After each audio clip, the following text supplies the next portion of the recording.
Thanks everybody for hanging out today, and we will end the day off with some Count of Monte Cristo. Just give me a minute and I'll get everything rolling.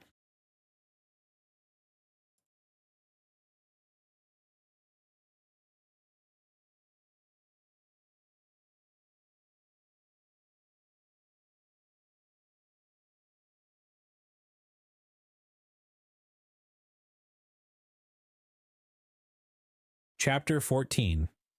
The Two Prisoners. A year after Louis XVIII's restoration, a visit was made by the Inspector General of Prisons. Dantes in his cell heard the noise of preparation, sounds that at the depth where he lay would have been inaudible to any but the ear of a prisoner who could hear the splash of the drop of water that every hour fell from the roof of his dungeon. He guessed something uncommon was passing among the living, but he had so long ceased to have any intercourse with the world that he looked upon himself as dead. The inspector visited, one after another, the cells and dungeons of several of the prisoners, whose good behavior or stupidity recommended them to the clemency of the government. He inquired how they were fed, and if they had any request to make. The universal response was that the fare was detestable, and that they wanted to be set free. The inspector asked if they had anything else to ask for. They shook their heads. What could they desire beyond their liberty? The inspector turned smilingly to the governor. I do not know what reason government can assign for these useless visits. When you see one prisoner, you see all, always the same thing, ill-fed and innocent. Are there any others? Yes, the dangerous and mad prisoners are in the dungeons. Let us visit them, said the inspector with an air of fatigue. We must play the farce to the end. Let us see the dungeons. Let us first send for 2 soldiers, said the governor. The prisoners sometimes, through mere uneasiness of life, and in order to be sentenced to death, commit acts of useless violence, and you might fall a victim. Take all needful precautions, replied the inspector. 2 soldiers were accordingly sent for, and the inspector descended a stairway, so foul, so humid, so dark as to be loathsome to sight, smell, and respiration. Oh, cried the inspector, who can live here?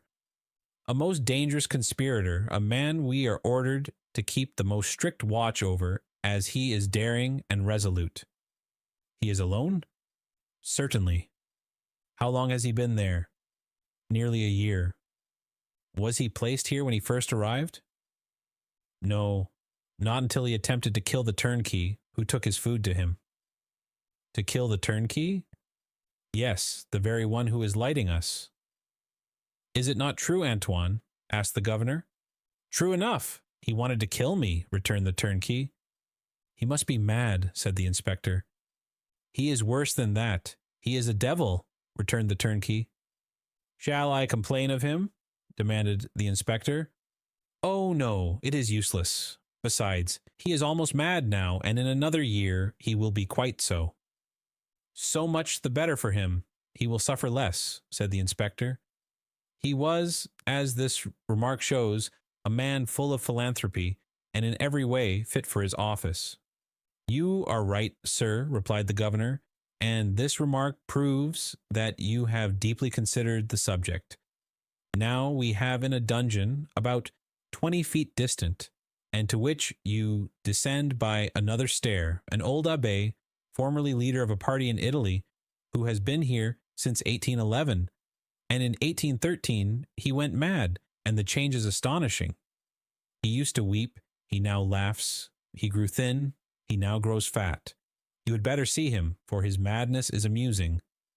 I will see them both, returned the inspector. I must conscientiously perform my duty. This was the inspector's first visit. He wished to display his authority. Let us visit this one first, added he. By all means, replied the governor, and he signed to the turnkey to open the door.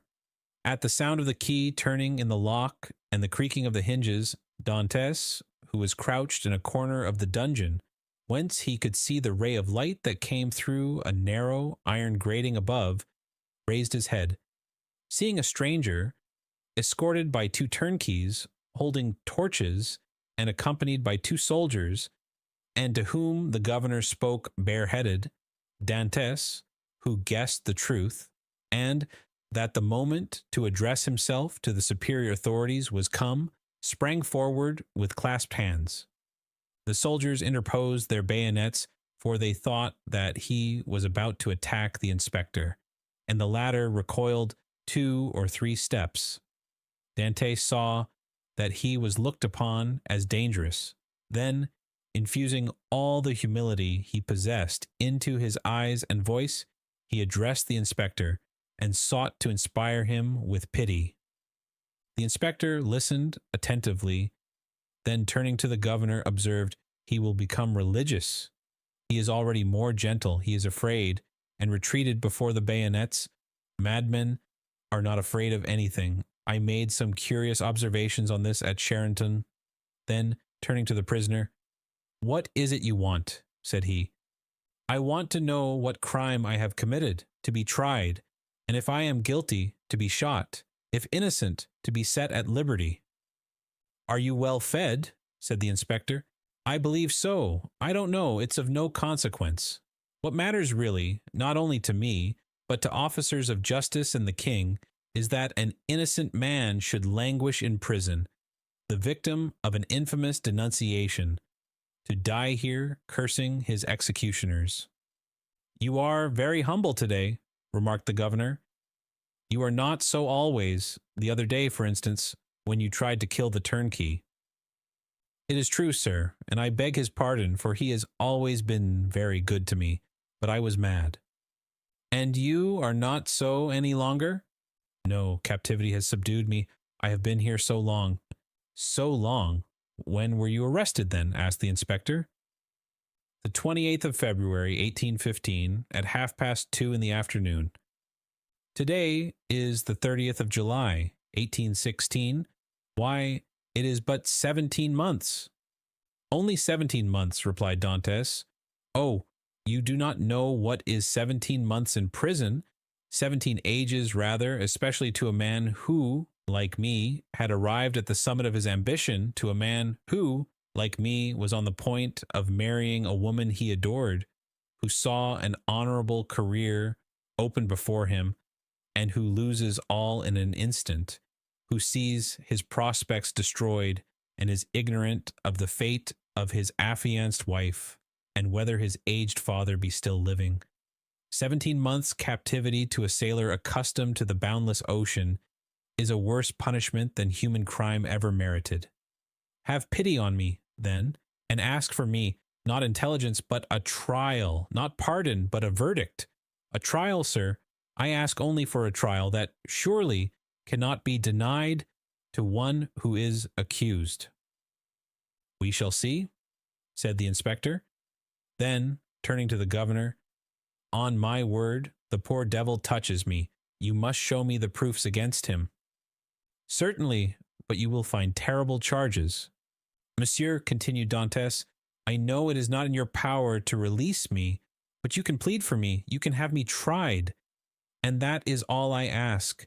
Let me know my crime and the reason why I was condemned. Uncertainty is worse than all."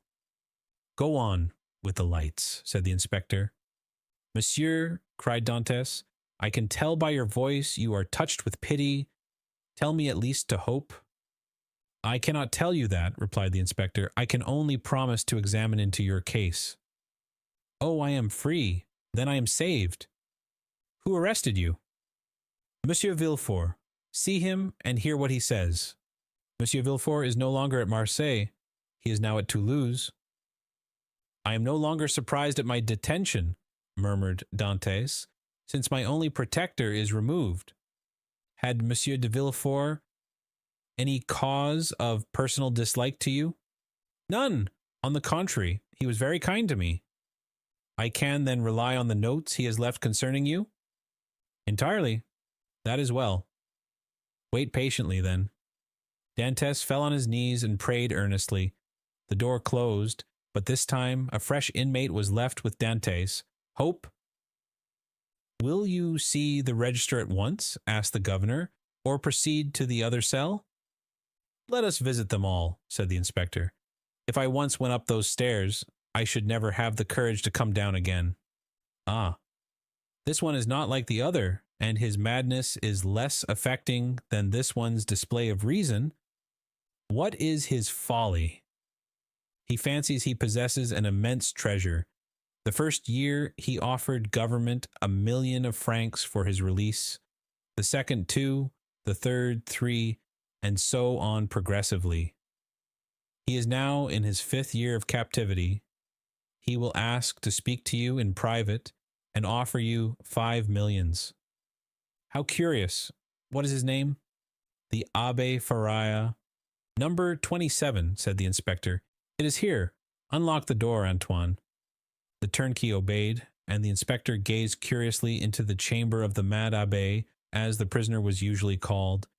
In the center of the cell, in a circle traced with a fragment of plaster detached from the wall, sat a man whose tattered garment scarcely covered him. He was drawing in this circle geometrical lines, and seemed as much absorbed in his problem as Archimedes was when the soldier of Marcellus slew him. He did not move at the sound of the door, and continued his calculations until the flash of the torches lighted up with an unwonted glare the somber walls of his cell. Then, raising his head, he perceived with astonishment the number of persons present. He hastily seized the coverlet of his bed and wrapped it round him. "What is it you want?" said the inspector. "I, monsieur," replied the abbé with an air of surprise, "I want nothing." "You do not understand," continued the inspector. "I am sent here by government to visit the prison and hear the requests of the prisoners." "Oh, that is different," cried the abbé. "And we shall understand each other, I hope." "There now," whispered the governor, "it is just as I told you." "Monsieur," continued the prisoner, "I am the Abbé Faria, born at Rome. I was for 20 years Cardinal Spada's secretary. I was arrested. Why, I know not. Toward the beginning of the year 1811, since then I have demanded my liberty from the Italian and French government." "Why from the French government?" "Because I was arrested at Piombino, and I presume that, like Milan and Florence, Piombino has become the capital of some French department." "Ah," said the inspector, "you have not the latest news from Italy?"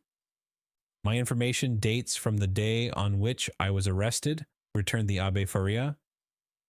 "And as the emperor had created the kingdom of Rome for his infant son, I presume that he has realized the dream of Machiavelli and Caesar Borgia, which was to make Italy a united kingdom." "Monsieur," returned the inspector, "Providence has changed this gigantic plan you advocate so warmly. It is the only means of rendering Italy strong, happy, and independent." "Very possibly. Only I am not come to discuss politics, but to inquire if you have anything to ask or to complain of." "The food is the same as in other prisons. That is very bad. The lodging is very unhealthful, but on the whole passable for a dungeon. But it is not that which I wish to speak of, but a secret I have to reveal of the greatest importance." "We are coming to the point," whispered the governor. "It is for that reason I am delighted to see you," continued the abbé, "although you have disturbed me in a most important calculation, which, if it succeeded, would possibly change Newton's system. Could you allow me a few words in private?" "What did I tell you?" said the governor. "You knew him," returned the inspector with a smile. "What you ask is impossible, monsieur," continued he, addressing Faria. "But," said the abbé, "I would speak to you of a large sum, amounting to 5 millions. "The very sum you named," whispered the inspector in his turn. "However," continued Faria, seeing that the inspector was about to depart, "it is not absolutely necessary for us to be alone. The governor can be present." "Unfortunately," said the governor, "I know beforehand what you are about to say. It concerns your treasures, does it not? Faria fixed his eyes on him with an expression that would have convinced anyone else of his sanity. Of course, said he. Of what else should I speak? Mr. Inspector, continued the governor, I can tell you the story as well as he, for it has been dinned in my ears for the last 4 or 5 years. That proves, returned the abbé, that you are like those of Holy Writ, who having eyes see not, and having ears hear not. My dear sir, the government is rich, and does not want your treasures, replied the inspector. Keep them until you are liberated. The abbé's eyes glistened. He seized the inspector's hand. But what if I am not liberated, cried he, and am detained here until my death? This treasure will be lost. Had not government better profit by it? I will offer 6 millions, and I will content myself with the rest, if they will only give me my liberty. On my word, said the inspector in a low tone, had I not been told beforehand that this man was mad, I should believe what he says. I am not mad, replied Faria, with that acuteness of hearing peculiar to prisoners. The treasure I speak of really exists, and I offer to sign an agreement with you, in which I promise to lead you to the spot where you shall dig, and if I deceive you, bring me here again. I ask no more. The governor laughed. Is the spot far from here? 100 leagues. It is not ill planned, said the governor. If all the prisoners took it into their heads to travel 100 leagues, and their guardians consented to accompany them, they would have a capital chance of escaping. The scheme is well known, said the inspector, and the abbé's plan has not even the merit of originality. Then turning to Faria, I inquired if you are well fed, said he. Swear to me, replied Faria, to free me if what I tell you prove true, and I will stay here while you go to the spot. Are you well fed? Repeated the inspector. Monsieur, you run no risk, for, as I told you, I will stay here, so there is no chance of my escaping. You do not reply to my question, replied the inspector impatiently. Nor you to mine, cried the abbé.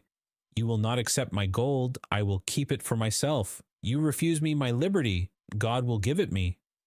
And the abbé, casting away his coverlet, resumed his place, and continued his calculations. What is he doing there? Said the inspector. Counting his treasures, replied the governor. Faria replied to this sarcasm with a glance of profound contempt. They went out. The turnkey closed the door behind them. He was wealthy once, perhaps, said the inspector, or dreamed he was and awoke mad. After all, said the inspector, if he had been rich, he would not have been here. So the matter ended for the Abbé Faria. He remained in his cell, and this visit only increased the belief in his insanity.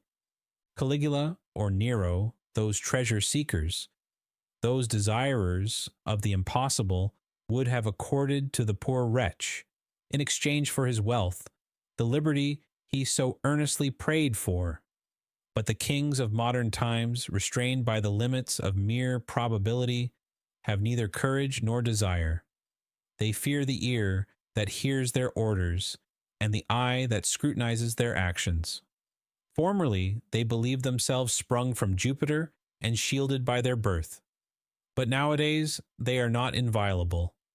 It has always been against the policy of despotic governments to suffer the victims of their persecutions to reappear.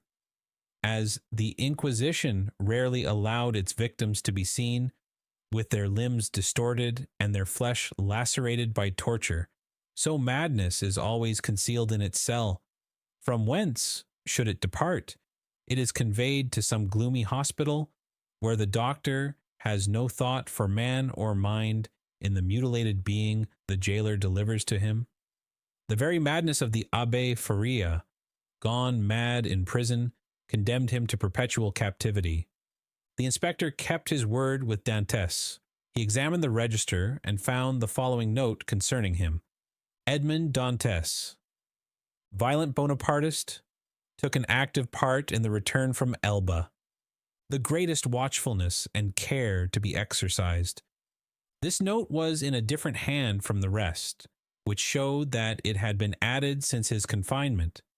The inspector could not contend against this accusation. He simply wrote, "Nothing to be done."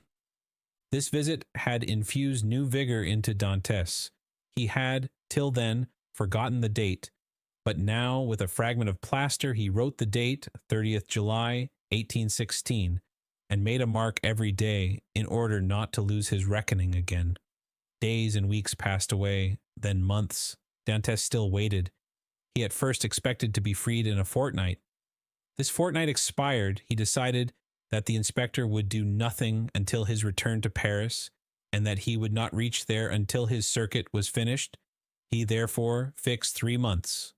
3 months passed away, then 6 more. Finally, 10 months and a half had gone by, and no favorable change had taken place, and Dantes began to fancy the inspector's visit but a dream, an illusion of the brain. At the expiration of a year, the governor was transferred. He had obtained charge of the fortress at Ham. He took with him several of his subordinates, and amongst them Dantes' jailer. A new governor arrived. It would have been too tedious to acquire the names of the prisoners. He learned their numbers instead. This horrible place contained 50 cells. Their inhabitants were designated by the numbers of their cell, and the unhappy young man was no longer called Edmond Dantes. He was now number 34.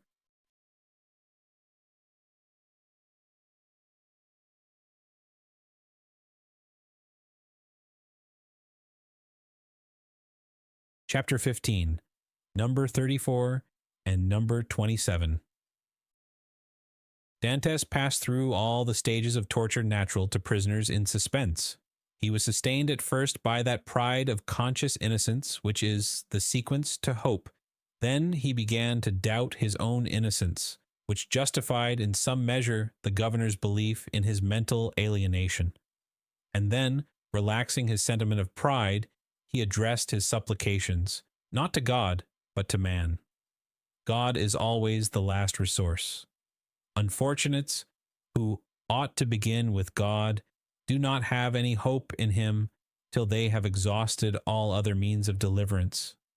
Dantes asked to be removed from his present dungeon into another, even if it were darker and deeper, for a change, however disadvantageous, was still a change, and would afford him some amusement.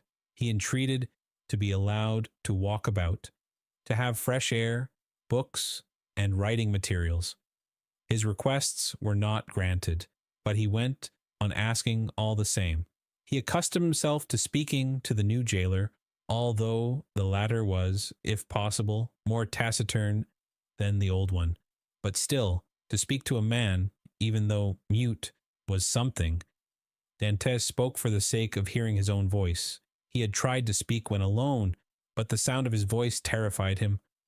Often, before his captivity, Dantes' mind had revolted at the idea of assemblages of prisoners, made up of thieves, vagabonds, and murderers. He now wished to be amongst them, in order to see some other face besides that of his jailer. He sighed for the galleys, with the infamous costume, the chain, and the brand on the shoulder. The galley slaves breathed the fresh air of heaven and saw each other. They were very happy. He besought the jailer one day to let him have a companion, were it even the mad abbé. The jailer, though rough and hardened by the constant sight of so much suffering, was yet a man.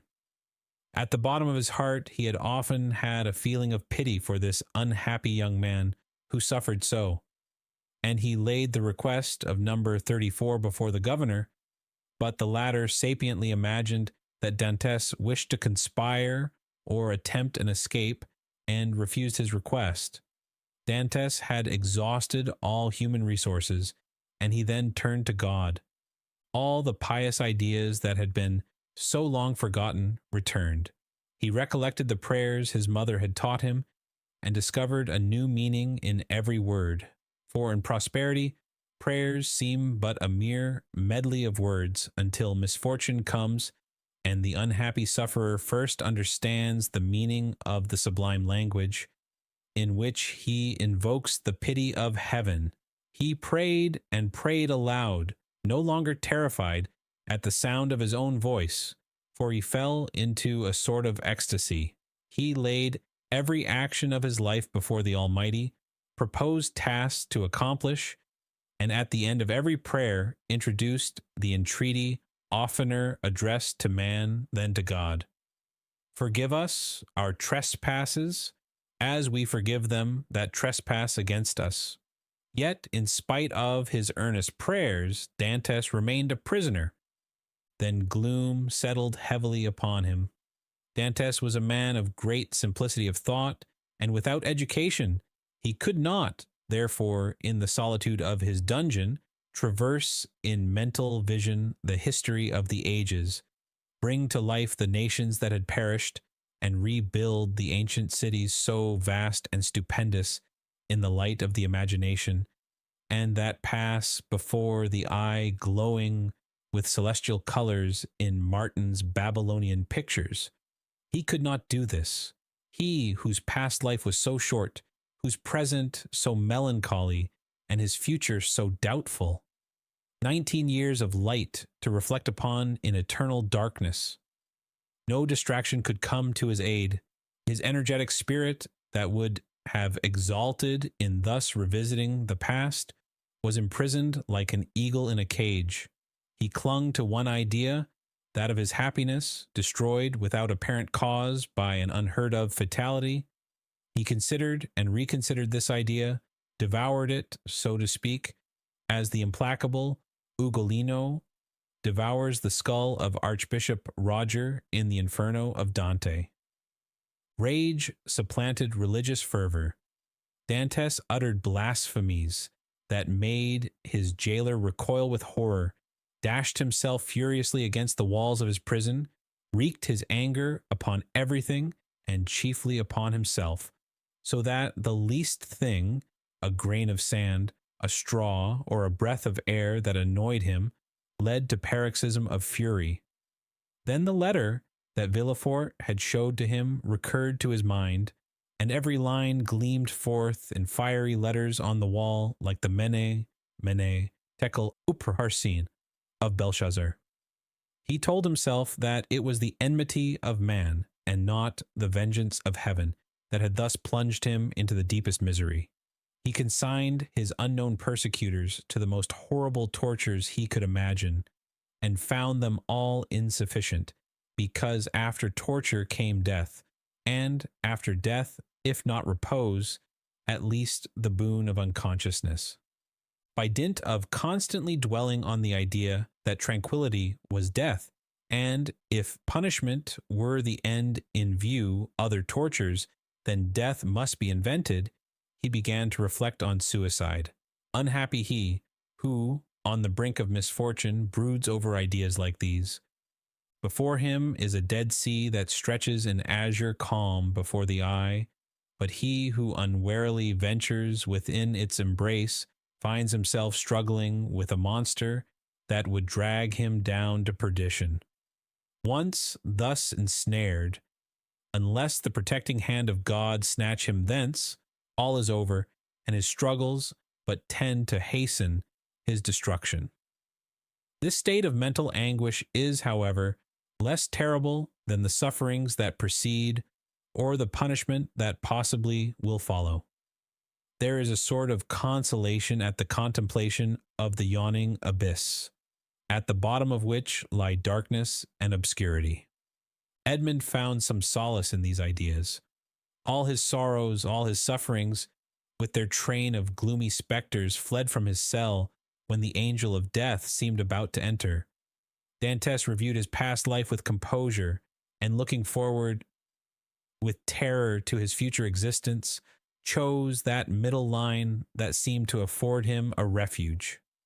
Sometimes, said he, in my voyages, when I was a man and commanded other men, I have seen the heavens overcast, the sea rage and foam, the storm arise, and like a monstrous bird beating the two horizons with its wings. Then I felt that my vessel was a vain refuge, that trembled and shook before the tempest. Soon the fury of the waves and the sight of the sharp rocks announced the approach of death. And death then terrified me, and I used all my skill and intelligence as a man and a sailor to struggle against the wrath of God.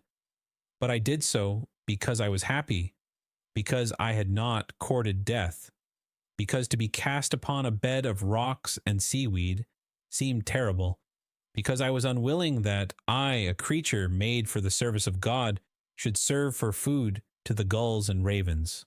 But now it is different. I have lost all that bound me to life. Death smiles and invites me to repose. I die after my own manner. I die exhausted and broken-spirited, as I fall asleep when I have paced 3,000 times round my cell. That is 30,000 steps, or about 10 leagues.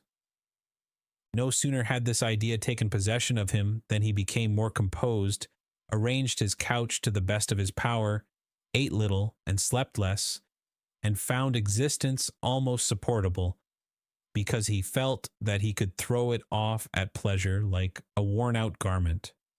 Two methods of self-destruction were at his disposal.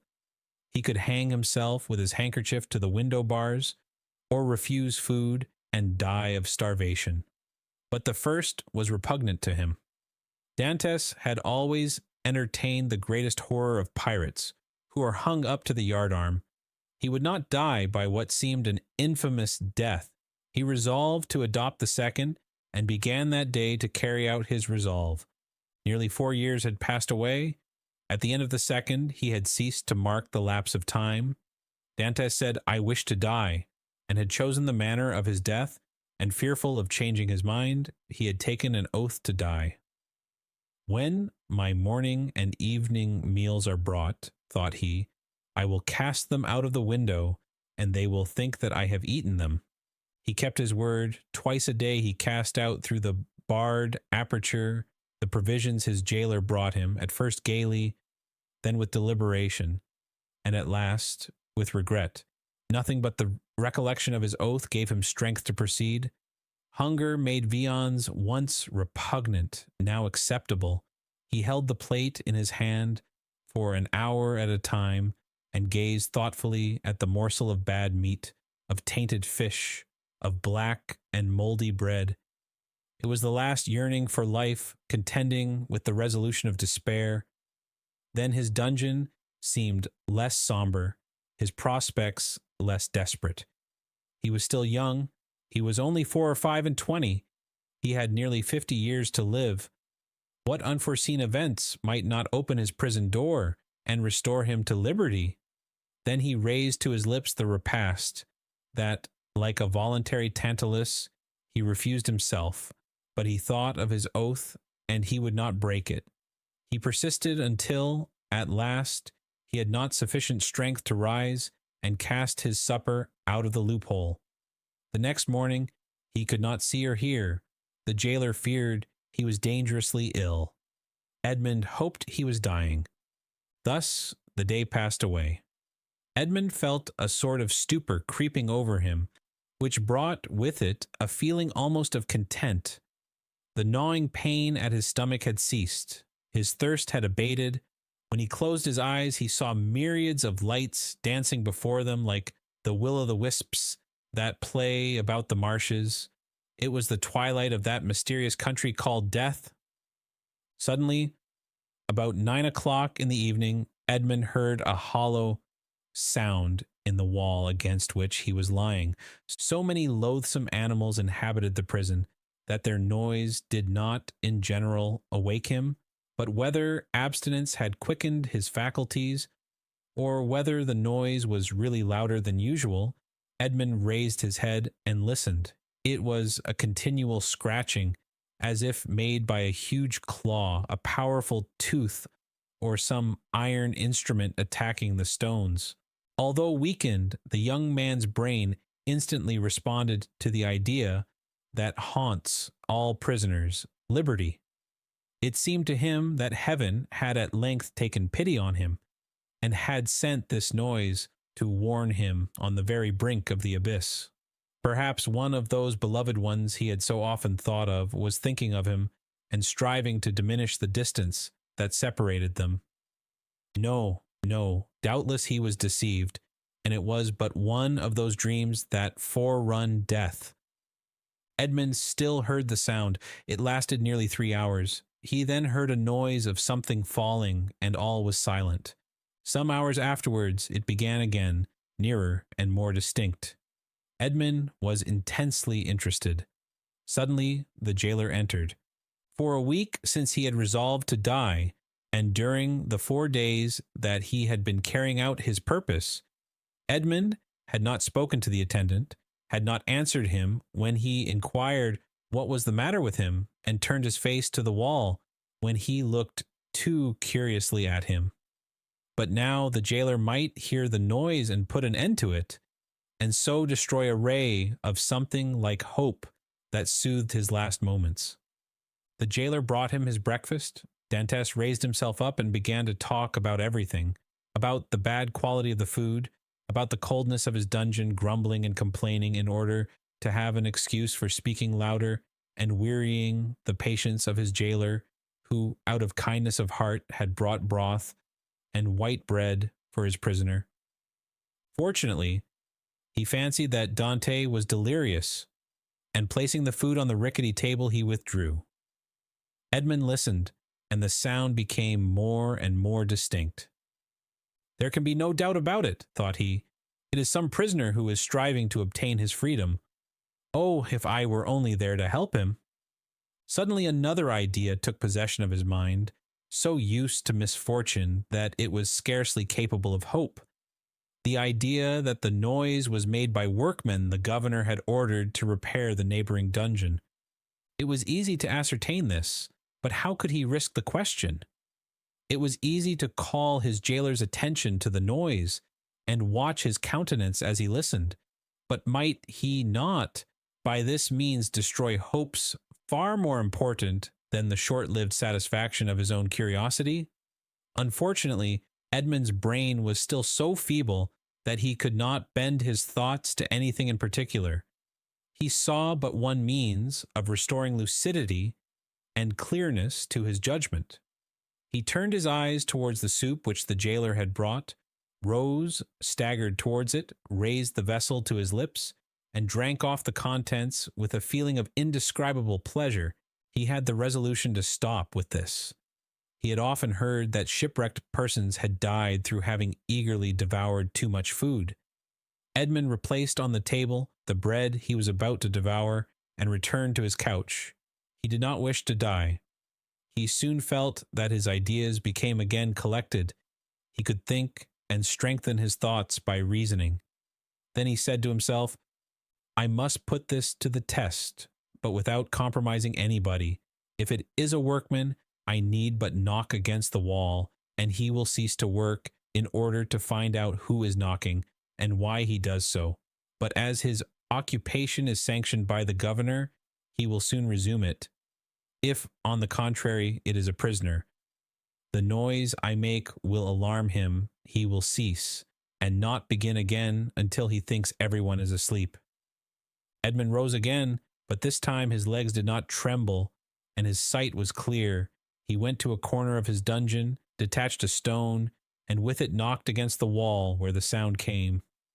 He struck thrice. At the first blow the sound ceased, as if by magic. Edmund listened intently. An hour passed, 2 hours passed, and no sound was heard from the wall. All was silent there. Full of hope, Edmund swallowed a few mouthfuls of bread and water, and, thanks to the vigor of his constitution, found himself well nigh recovered. The day passed away in utter silence. Night came without recurrence of the noise.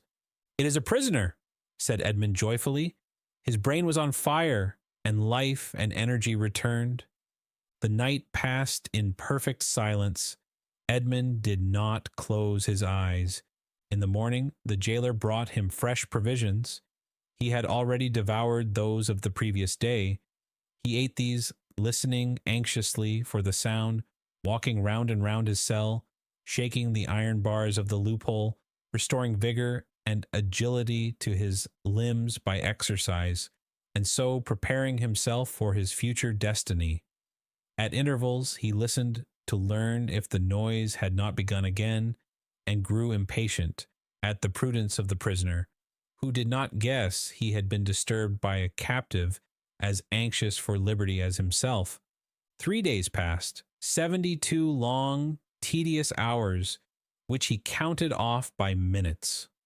At length one evening, as the jailer was visiting him for the last time that night, Dantès, with his ear for the 100th time at the wall, fancied he heard an almost imperceptible movement among the stones. He moved away, walked up and down his cell to collect his thoughts, and then went back and listened. The matter was no longer doubtful. Something was at work on the other side of the wall.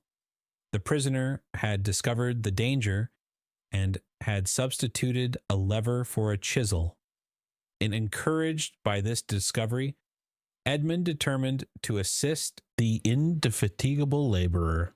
He began by moving his bed and looked around for anything with which he could pierce the wall, penetrate the moist cement, and displace a stone.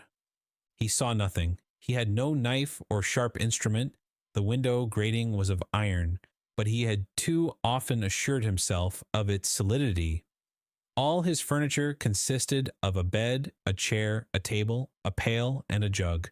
The bed had iron clamps, but they were screwed to the wood, and it would have required a screwdriver to take them off. The table and chair had nothing. The pail had once possessed a handle, but that had been removed. Dantès had but one resource, which was to break the jug, and with one of the sharp fragments attack the wall. He let the jug fall on the floor, and it broke in pieces. Dantès concealed 2 or 3 of the sharpest fragments in his bed, leaving the rest on the floor. The breaking of his jug was too natural an accident to excite suspicion. Edmund had all the night to work in, but in the darkness he could not do much, and he soon felt that he was working against something very hard. He pushed back his bed and waited for day. All night he heard the subterranean workman, who continued to mine his way. Day came, the jailer entered. Dantès told him that the jug had fallen from his hands while he was drinking, and the jailer went grumblingly to fetch another, without giving himself the trouble to remove the fragments of the broken one. He returned speedily, advised the prisoner to be more careful, and departed. Dantès heard joyfully the key grate in the lock.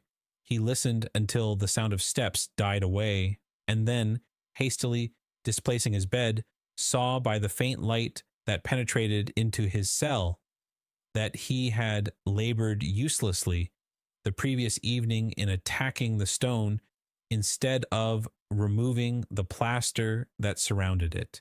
The damp had rendered it friable, and Dantès was able to break it off. In small morsels, it is true, but at the end of half an hour he had scraped off a handful. A mathematician might have calculated that in 2 years, supposing that the rock was not encountered, a passage 20 feet long and 2 feet broad might be formed. The prisoner reproached himself with not having thus employed the hours he had passed in vain hopes, prayer, and despondency. During the 6 years that he had been imprisoned, what might he not have accomplished? This idea imparted new energy, and in 3 days he had succeeded, with the utmost precaution, in removing the cement and exposing the stonework. The wall was built of rough stones, among which, to give strength to the structure, blocks of hewn stone were at intervals embedded. It was one of these he had uncovered, and which he must remove from its socket. Dantès strove to do this with his nails, but they were too weak. The fragments of the jug broke, and after an hour of useless toil, Dantès paused, with anguish on his brow. Was he to be thus stopped at the beginning, and was he to wait inactive until his fellow workman had completed his task? Suddenly, an idea occurred to him. He smiled, and the perspiration dried on his forehead. The jailer always brought Dantes soup in an iron saucepan. This saucepan contained soup for both prisoners, for Dante had noticed that it was either quite full or half empty, according as the turnkey gave it to him or to his companion first. The handle of this saucepan was of iron. Dantes would have given 10 years of his life in exchange for it. The jailer was accustomed to pour the contents of the saucepan into Dantes' plate, and Dantes, after eating his soup with a wooden spoon, washed the plate, which thus served for every day. Now, when evening came, Dantes put his plate on the ground near the door.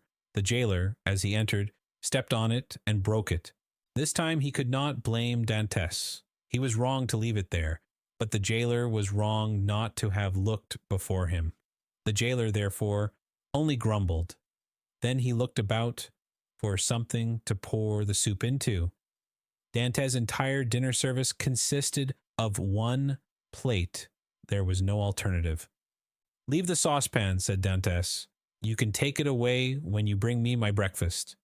This advice was to the jailer's taste, as it spared him the necessity of making another trip. He left the saucepan. Dantes was beside himself with joy. He rapidly devoured his food, and after waiting an hour, lest the jailer should change his mind and return, he removed his bed, took the handle of the saucepan, inserted the point between the hewn stone and rough stones of the wall, and employed it as a lever. A slight oscillation showed Dantes that all went well. At the end of an hour, the stone was extricated from the wall, leaving a cavity 1.5 feet in diameter. Dantes carefully collected the plaster, carried it into the corner of his cell, and covered it with earth. Then, wishing to make the best use of his time while he had the means of labor, he continued to work without ceasing. At the dawn of day, he replaced the stone, pushed his bed against the wall, and lay down. The breakfast consisted of a piece of bread. The jailer entered and placed the bread on the table. "Well, don't you intend to bring me another plate?" said Dantes. "No," replied the turnkey. "You destroy everything. First you break your jug, then you make me break your plate. If all the prisoners followed your example, the government would be ruined. I shall leave you the saucepan and pour your soup into that. So for the future, I hope you will not be so destructive." Dantes raised his eyes to heaven and clasped his hands beneath the coverlet. He felt more gratitude for the possession of this piece of iron than he had ever felt for anything. He had noticed, however, that the prisoner on the other side had ceased to labor. No matter, this was a greater reason for proceeding. If his neighbor would not come to him, he would go to his neighbor.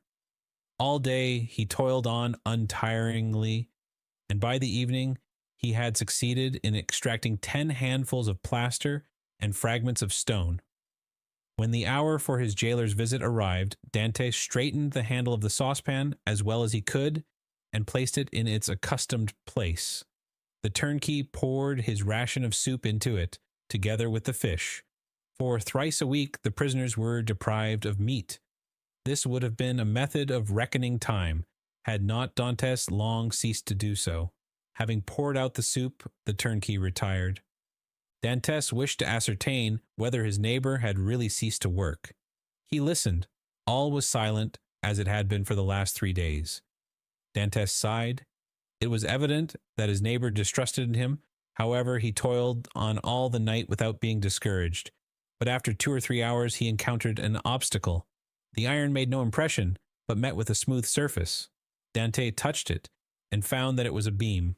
This beam crossed, or rather blocked up, the hole Dantes had made. It was necessary, therefore, to dig above or under it. The unhappy young man had not thought of this. "Oh, my God, murmured he, "I have so earnestly prayed to you that I hoped my prayers had been heard. After having deprived me of my liberty, after having deprived me of death, after having recalled me to existence, my God, have pity on me, and do not let me die in despair. "Who talks of God and despair at the same time?" said a voice that seemed to come from beneath the earth, and, deadened by the distance, sounded hollow and sepulchral in the young man's ears. Edmund's hair stood on end, and he rose to his knees. "Ah," said he, "I hear a human voice." Edmund had not heard anyone speak save his jailer for 4 or 5 years, and a jailer is no man to a prisoner. He is a living door, a barrier of flesh and blood, adding strength to restraints of oak and iron. "In the name of heaven," cried Dantes, "speak again. Though the sound of your voice terrifies me, who are you?" "Who are you?" said the voice. "An unhappy prisoner," replied Dantes, who made no hesitation in answering. "Of what country?" "A Frenchman." "Your name?" "Edmond Dantes." "Your profession?" "A sailor." "How long have you been here?" "Since the 28th of February, 1815. "Your crime?" "I am innocent." "But of what are you accused?" "Of having conspired to aid the Emperor's return." "What? For the Emperor's return? The Emperor is no longer on the throne, then?" "He abdicated at Fontainebleau in 1814 and was sent to the island of Elba." "But how long have you been here that you are ignorant of all this?" "Since 1811. Dante shuddered. This man had been 4 years longer than himself in prison.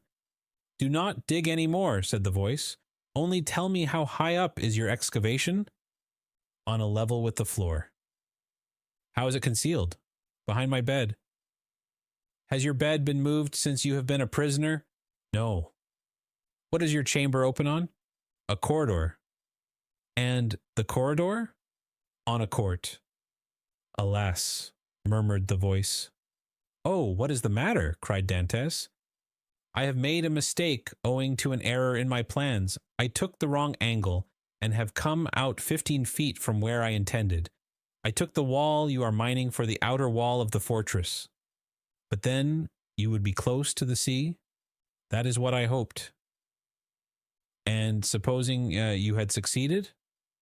"I should have thrown myself into the sea, gained one of the islands near here, the Isle de Dôme or the Isle de Tiburon, and then I should have been safe." "Could you have swum so far?" "Heaven would have given me strength, but now all is lost." "All?" "Yes. Stop up your excavation carefully. Do not work any more, and wait until you hear from me. Tell me, at least, who you are?" I am number 27. "You mistrust me, then," said Dantes. Edmund fancied he heard a bitter laugh resounding from the depths. "Oh, I am a Christian," cried Dantes, guessing instinctively that this man meant to abandon him. "I swear to you by him who died for us that naught shall induce me to breathe one syllable to my jailers. But I conjure you, do not abandon me. If you do, I swear to you, for I have got to the end of my strength, that I will dash my brains out against the wall, and you will have my death to reproach yourself with." "How old are you?" "Your voice is that of a young man." "I do not know my age, for I have not counted the years I have been here. All I do know is that I was just 19 when I was arrested, the 28th of February, 1815. "Not quite 26, murmured the voice. "At that age he cannot be a traitor." "Oh, no, no," cried Dantes. "I swear to you again, rather than betray you, I would allow myself to be hacked in pieces. You have done well to speak to me and ask for my assistance, for I was about to form another plan and leave you. But your age reassures me. I will not forget you. Wait." "How long?" "I must calculate our chances. I will give you the signal." "But you will not leave me? You will come to me, or you will let me come to you. We will escape, and if we cannot escape, we will talk, you of those whom you love, and I of those whom I love. You must love somebody?" "No, I am alone in the world." "Then you will love me. If you are young, I will be your comrade.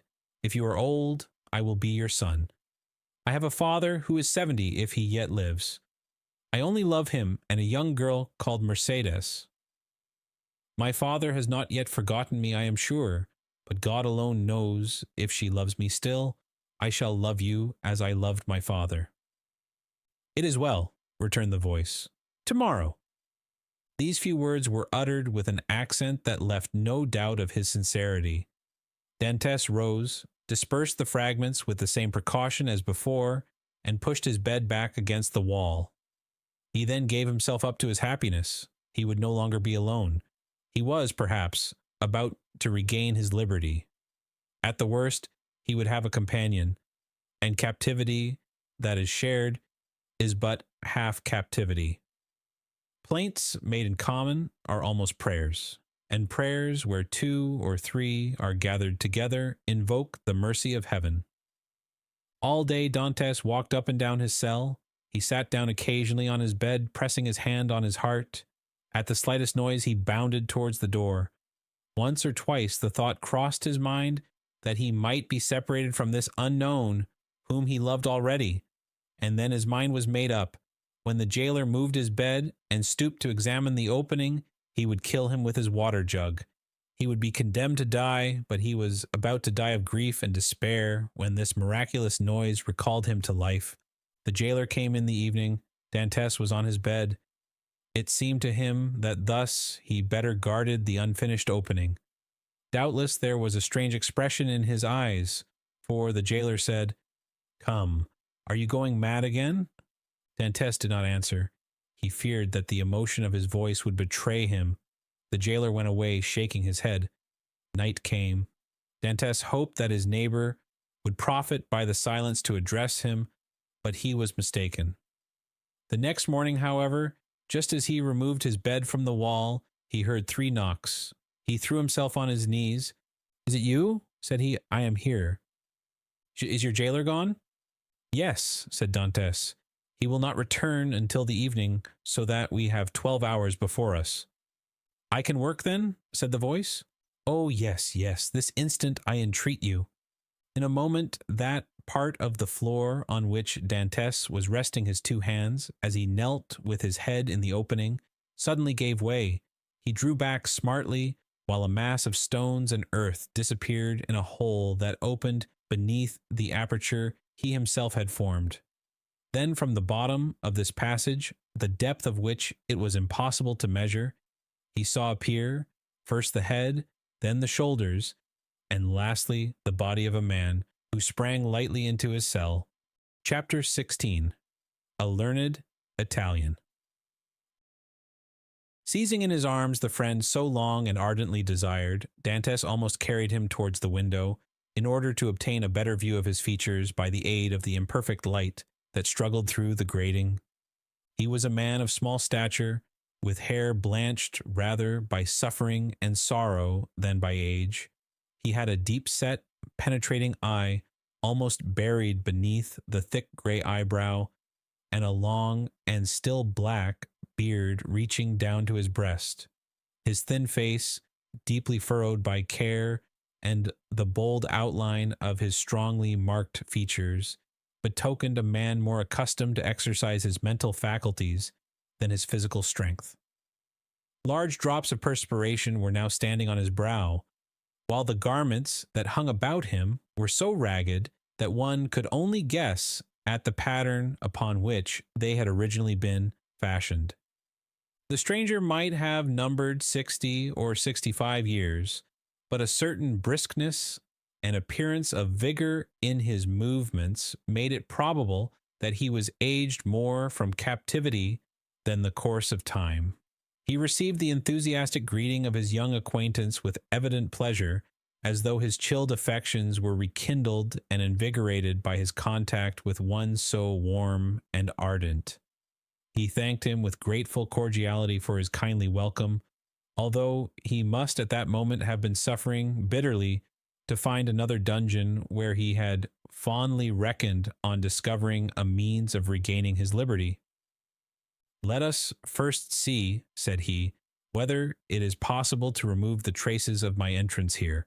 Our future tranquillity depends upon our jailer's being entirely ignorant of it. Advancing to the opening, he stooped and raised the stone easily in spite of its weight. Then, fitting it into its place, he said, "You removed this stone very carelessly, but I suppose you had no tools to aid you." "Why?" exclaimed Dantes with astonishment. "Do you possess any?" "I made myself some, and with the exception of a file, I have all that are necessary, a chisel, pincers, and lever." "Oh, how I should like to see these products of your industry and patience!" "Well, in the first place, here's my chisel." So saying, he displayed a sharp, strong blade with a handle made of beechwood. "And with what did you contrive to make that?" inquired Dantes. "With one of the clamps of my bedstead, and this very tool has sufficed me to hollow out the road by which I came hither, a distance of about 50 feet. 50 feet, responded Dantes, almost terrified. "Do not speak so loud, young man. Don't speak so loud. It frequently occurs in a state prison like this, that persons are stationed outside the doors of the cells purposely to overhear the conversation of the prisoners. But they believe I am shut up alone here. That makes no difference. And you say that you dug your way a distance of 50 feet to get here?" "I do. That is about the distance that separates your chamber from mine. Only, unfortunately, I did not curve aright. For want of the necessary geometrical instruments to calculate my scale of proportion, instead of taking an ellipsis of 40 feet, I made it 50. I expected, as I told you, to reach the outer wall, pierce through it, and throw myself into the sea. I have, however, kept along the corridor on which your chamber opens, instead of going beneath it. My labor is all in vain, for I find that the corridor looks into a courtyard filled with soldiers." "That's true," said Dantes, "but the corridor you speak of only bounds one side of my cell.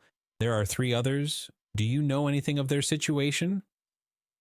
"This one is built against the solid rock, and it would take 10 experienced miners, duly furnished with the requisite tools, as many years to perforate it. This adjoins the lower part of the governor's apartments, and were we to work our way through, we should only get into some lock-up cellars, where we must necessarily be recaptured. The 4th and last side of your cell faces on. Stop a minute. Now where does it face?" The wall of which he spoke was the one in which was fixed the loophole by which light was admitted to the chamber. This loophole, which gradually diminished in size as it approached the outside to an opening through which a child could not have passed, was, for better security, furnished with 3 iron bars, so as to quiet all apprehensions even in the mind of the most suspicious jailer as to the possibility of a prisoner's escape.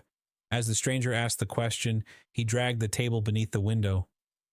"Climb up," said he to Dantes. The young man obeyed, mounted on the table, and, divining the wishes of his companion, placed his back securely against the wall and held out both hands. The stranger, whom as yet Dantes knew only by the number of his cell, sprang up with an agility by no means to be expected in a person of his years, and light and steady on his feet as a cat or a lizard, climbed from the table to the outstretched hands of Dantes, and from them to his shoulders. Then, bending double, for the ceiling of the dungeon prevented him from holding himself erect, he managed to slip his head between the upper bars of the window, so as to be able to command a perfect view from top to bottom. An instant afterwards he hastily drew back his head, saying, "I thought so," and sliding from the shoulders of Dantes, as dexterously as he had ascended, he nimbly leaped from the table to the ground. "What was it that you thought?" asked the young man, anxiously, in his turn descending from the table. The elder prisoner pondered the matter. "Yes," said he at length, "it is so. This side of your chamber looks out upon a kind of open gallery, where patrols are continually passing, and sentries keep watch day and night." "Are you quite sure of that?" "Certain. I saw the soldier's shape and the top of his musket. That made me draw in my head so quickly, for I was fearful he might also see me. Well, inquired Dantes, you perceive then the utter impossibility of escaping through your dungeon? Then, pursued the young man eagerly, then, answered the elder prisoner, the will of God be done. And as the old man slowly pronounced those words, an air of profound resignation spread itself over his careworn countenance. Dantes gazed on the man who could thus philosophically resign hopes so long and ardently nourished with an astonishment mingled with admiration. "Tell me, I entreat of you, who and what you are," said he at length. "Never have I met with so remarkable a person as yourself." "Willingly," answered the stranger, "if indeed you feel any curiosity respecting one, now, alas, powerless to aid you in any way. Say not so. You can console and support me by the strength of your own powerful mind. Pray, let me know who you really are." The stranger smiled a melancholy smile. "Then, listen," said he. "I am the Abbé Faria, and have been imprisoned, as you know, in this Chateau d'If since the year 1811, previously to which I had been confined for 3 years in the fortress of Fenestrelle. In the year 1811, I was transferred to Piedmont in France. It was at this period I learned that the destiny which seemed subservient to every wish formed by Napoleon had bestowed on him a son, named King of Rome even in his cradle. I was very far then from expecting the change you have just informed me of, namely, that 4 years afterwards this colossus of power would be overthrown. Then who reigns in France at this moment? Napoleon II? No, Louis XVIII, the brother of Louis XVI. How inscrutable are the ways of Providence! For what great and mysterious purpose has it pleased Heaven to abase the man once so elevated, and raise up him who was so abased? Dantes' whole attention was riveted on a man who could thus forget his own misfortunes while occupying himself with the destinies of others. "Yes, yes," continued he, "'twill be the same as it was in England, after Charles III Cromwell, after Cromwell Charles II, and then James II, and then some son-in-law or relation, some Prince of Orange, a stadtholder who becomes a king, then new concessions to the people, then a constitution, then liberty." "Ah, my friend," said the abbé, turning towards Dantes and surveying him with the kindling gaze of a prophet, "you are young. You will see all this come to pass." "Probably, if ever I get out of prison." "True," replied Faria. "We are prisoners, but I forget this sometimes, and there are even moments when my mental vision transports me beyond these walls, and I fancy myself at liberty." "But wherefore are you here?" "Because in 1807 I dreamed of the very plan Napoleon tried to realize in 1811. Because, like Machiavelli, I desired to alter the political face of Italy, and instead of allowing it to be split up into a quantity of petty principalities, each held by some weak or tyrannical ruler, I sought to form one large, compact, and powerful empire. And lastly, because I fancied I had found my Caesar Borgia in a crowned simpleton, who feigned to enter into my views only to betray me. It was the plan of Alexander VI and Clement VII, but it will never succeed now, for they attempted it fruitlessly, and Napoleon was unable to complete his work. Italy seems fated to misfortune." And the old man bowed his head. Dantes could not understand a man risking his life for such matters. Napoleon certainly he knew something of, inasmuch as he had seen and spoken with him, but of Clement VII and Alexander VI he knew nothing. "Are you not," he asked, "the priest who here in the Chateau d'If is generally thought to be ill?" "Mad, you mean, don't you?" "I did not like to say so," answered Dantes, smiling.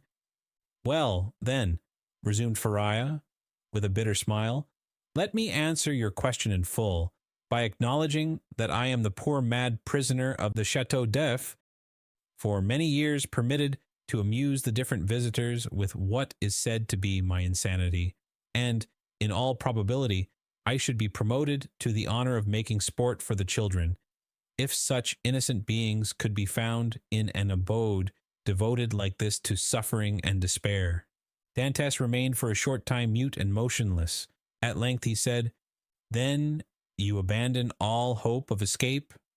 I perceive its utter impossibility, and I consider it impious to attempt that which the Almighty evidently does not approve." "Nay, be not discouraged. Would it not be expecting too much to hope to succeed at your first attempt? Why not try to find an opening in another direction from that which has so unfortunately failed? Alas, it shows how little notion you can have of all it has cost me to effect a purpose so unexpectedly frustrated that you talk of beginning over again. In the first place, I was 4 years making the tools I possess, and have been 2 years scraping and digging out earth, hard as granite itself. Then what toil and fatigue has it not been to remove huge stones I should once have deemed impossible to loosen? Whole days have I passed in these titanic efforts, considering my labor well repaid. If by night time I had contrived to carry away a square inch of this hard-bound cement, changed by ages into a substance unyielding as the stones themselves, then to conceal the mass of earth and rubbish I dug up, I was compelled to break through a staircase, and throw the fruits of my labor into the hollow part of it. But the well is now so completely choked up that I scarcely think it would be possible to add another handful of dust without leading to discovery. Consider also that I fully believed I had accomplished the end and aim of my undertaking, for which I had so exactly husbanded my strength as to make it just hold out to the termination of my enterprise. And now, at the moment when I reckoned upon success, my hopes are forever dashed from me. No, I repeat again, that nothing shall induce me to renew attempts evidently at variance with the Almighty's pleasure."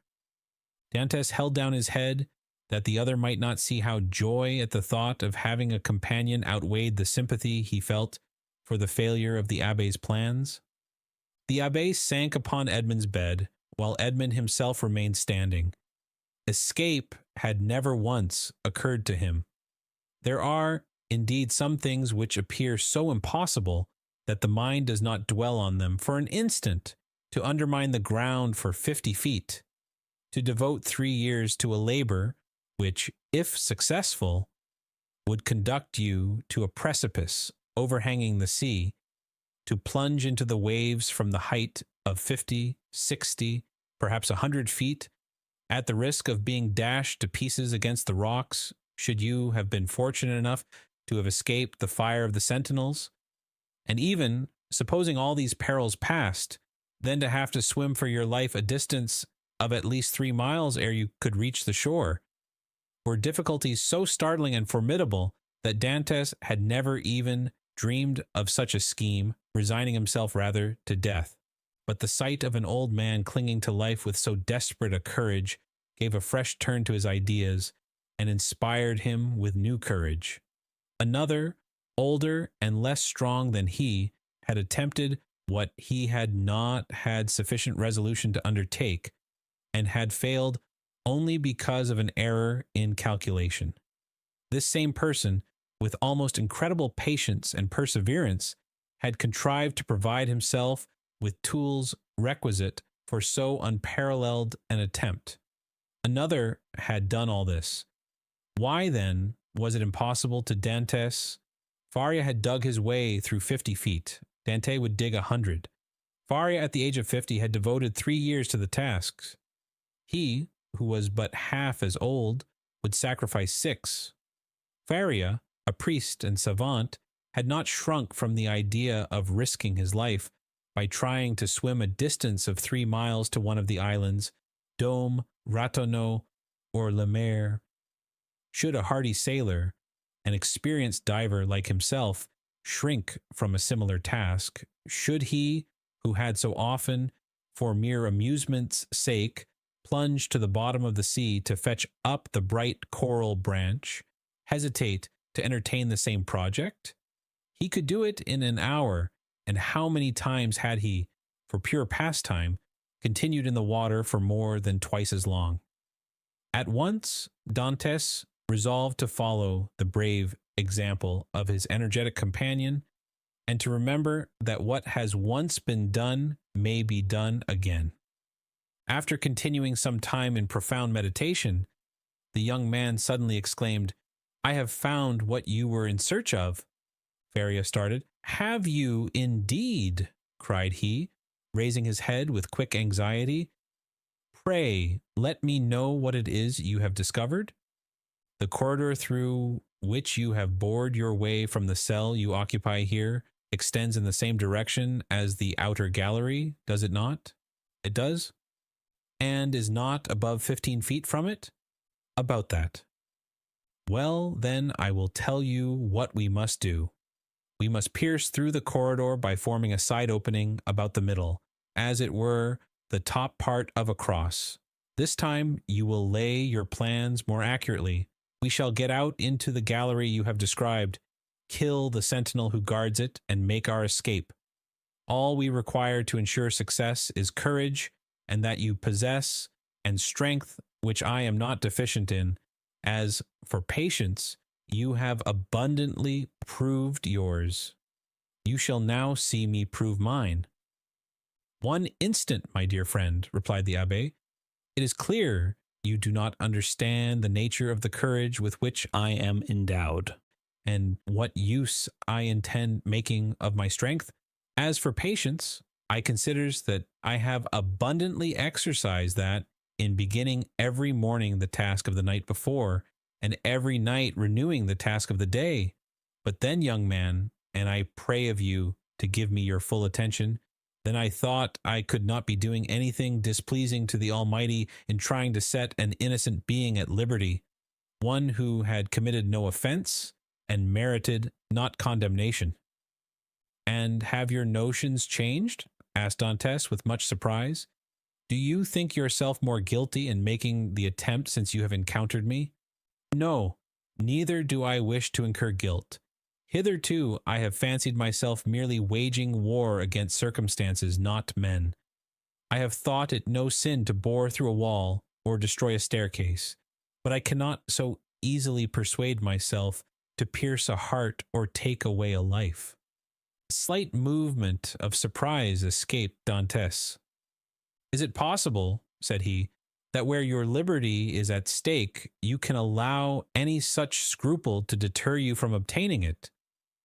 "Tell me," replied Faria, "what has hindered you from knocking down your jailer with a piece of wood torn from your bedstead, dressing yourself in his clothes, and endeavoring to escape?" "Simply the fact that the idea never occurred to me," answered Dantes. "Because," said the old man, "the natural repugnance to the commission of such a crime prevented you from thinking of it, and so it ever is, because in simple and allowable things our natural instincts keep us from deviating from the strict line of duty. The tiger, whose nature teaches him to delight in shedding blood, needs but the sense of smell to show him when his prey is within his reach, and by following this instinct he is enabled to measure the leap necessary to permit him to spring on his victim. But man, on the contrary, loathes the idea of blood. It is not alone that the laws of social life inspire him with a shrinking dread of taking life, his natural construction and physiological formation."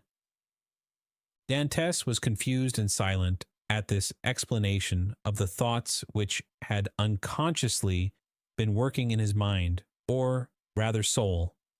For there are two distinct sorts of ideas, those that proceed from the head and those that emanate from the heart. "Since my imprisonment," said Faria, "I have thought over all the most celebrated cases of escape on record. They have rarely been successful. Those that have been crowned with full success have been long meditated upon and carefully arranged. Such, for instance, as the escape of the Duc de Beaufort from the Château de Vincennes, that of the Abbé du Boucquois from Fort-l'Évêque, of Latude from the Bastille. Then there are those for which chance sometimes affords opportunity, and those are the best of all.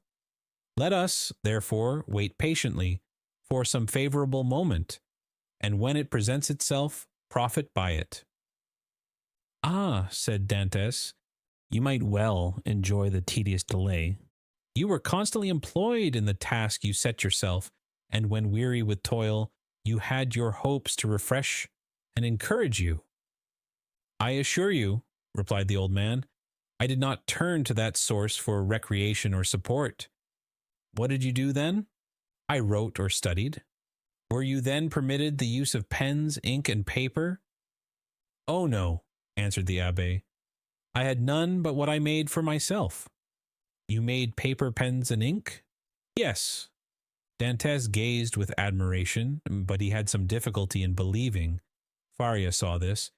When you pay me a visit in my cell, my young friend, said he, I will show you an entire work, the fruits of the thoughts and reflections of my whole life, many of them meditated over in the shades of the Colosseum at Rome, at the foot of St. Peter's Basilica, Mark's Column at Venice, and on the borders of the Arno at Florence, little imagining at the time that they would be arranged in order within the walls of the Château d'If. The work I speak of is called A Treatise on the Possibility of a General Monarchy in Italy, and will make one large quarto volume. And on what have you written all this? On 2 of my shirts. I invented a preparation that makes linen as smooth and as easy to write on as parchment. You are, then, a chemist? Somewhat. I know Lavoisier, and was the intimate friend of Cabanis. But for such a work you must have needed books. Had you any?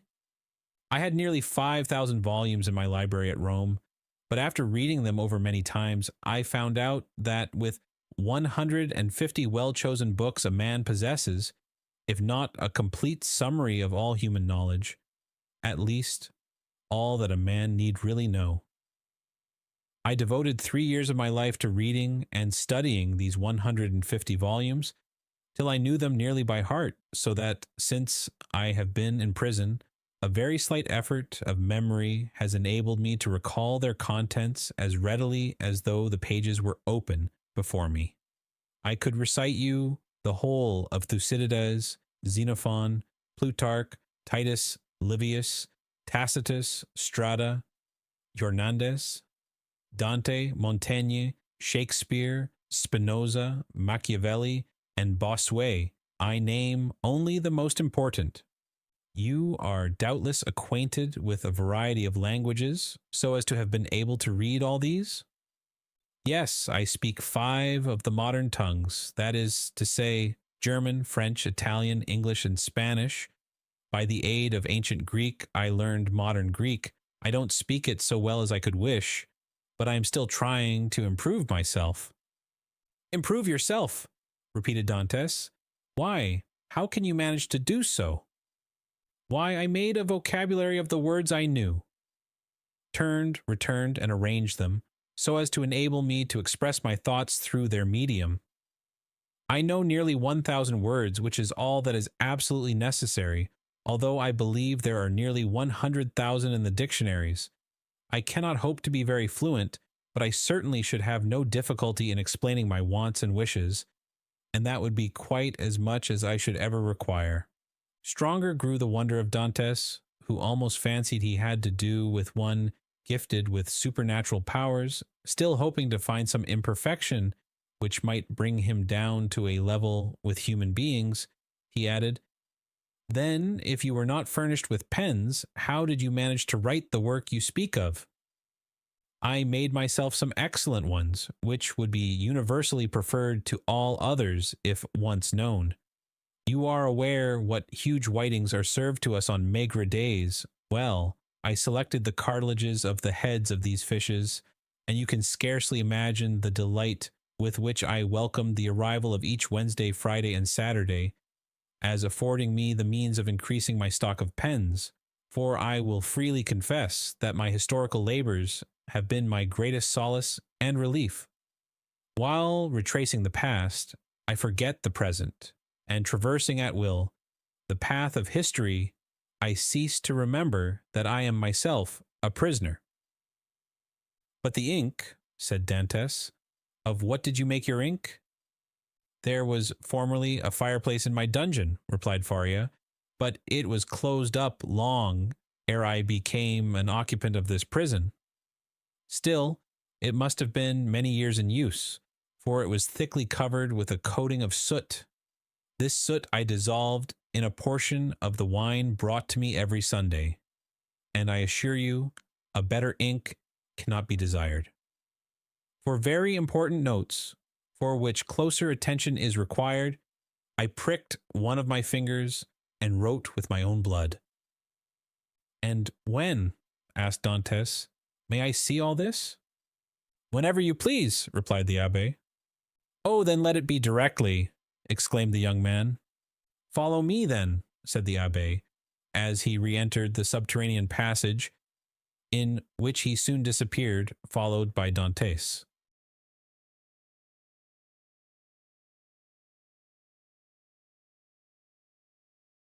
Chapter 17. The Abbé's Chamber. After having passed with tolerable ease through the subterranean passage, which, however, did not admit of their holding themselves erect, the two friends reached the further end of the corridor, into which the abbé's cell opened. From that point the passage became much narrower, and barely permitted one to creep through on hands and knees. The floor of the abbé's cell was paved, and it had been, by raising one of the stones in the most obscure corner, that Faria had been able to commence the laborious task of which Dantes had witnessed the completion. As he entered the chamber of his friend, Dantes cast around one eager and searching glance in quest of the expected marvels, but nothing more than common met his view. It is well, said the abbé. We have some hours before us. It is now just 12:15 o'clock. Instinctively, Dantes turned round to observe by what watch or clock the abbé had been able so accurately to specify the hour. Look at this ray of light which enters by my window, said the abbé, and then observe the lines traced on the wall. Well, by means of these lines, which are in accordance with the double motion of the earth and the ellipse it describes round the sun, I am enabled to ascertain the precise hour with more minuteness than if I possessed a watch, for that might be broken or deranged in its movements, while the sun and earth never vary in their appointed paths. This last explanation was wholly lost upon Dantes, who had always imagined, from seeing the sun rise from behind the mountains and set in the Mediterranean, that it moved and not the earth. A double movement of the globe he inhabited, and of which he could feel nothing, appeared to him perfectly impossible.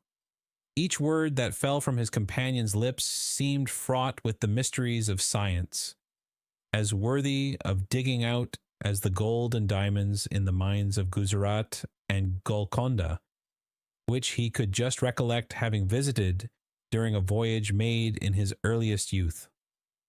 Come, said he to the abbé, I am anxious to see your treasures.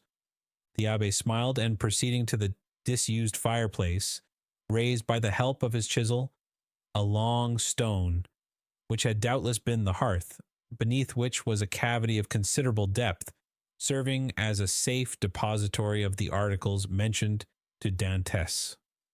What do you wish to see first? Asked the abbé. Oh, your great work on the monarchy of Italy. Faria then drew forth from his hiding place 3 or 4 rolls of linen, laid one over the other, like folds of papyrus. These rolls consisted of slips of cloth, about 4 inches wide and 18 long.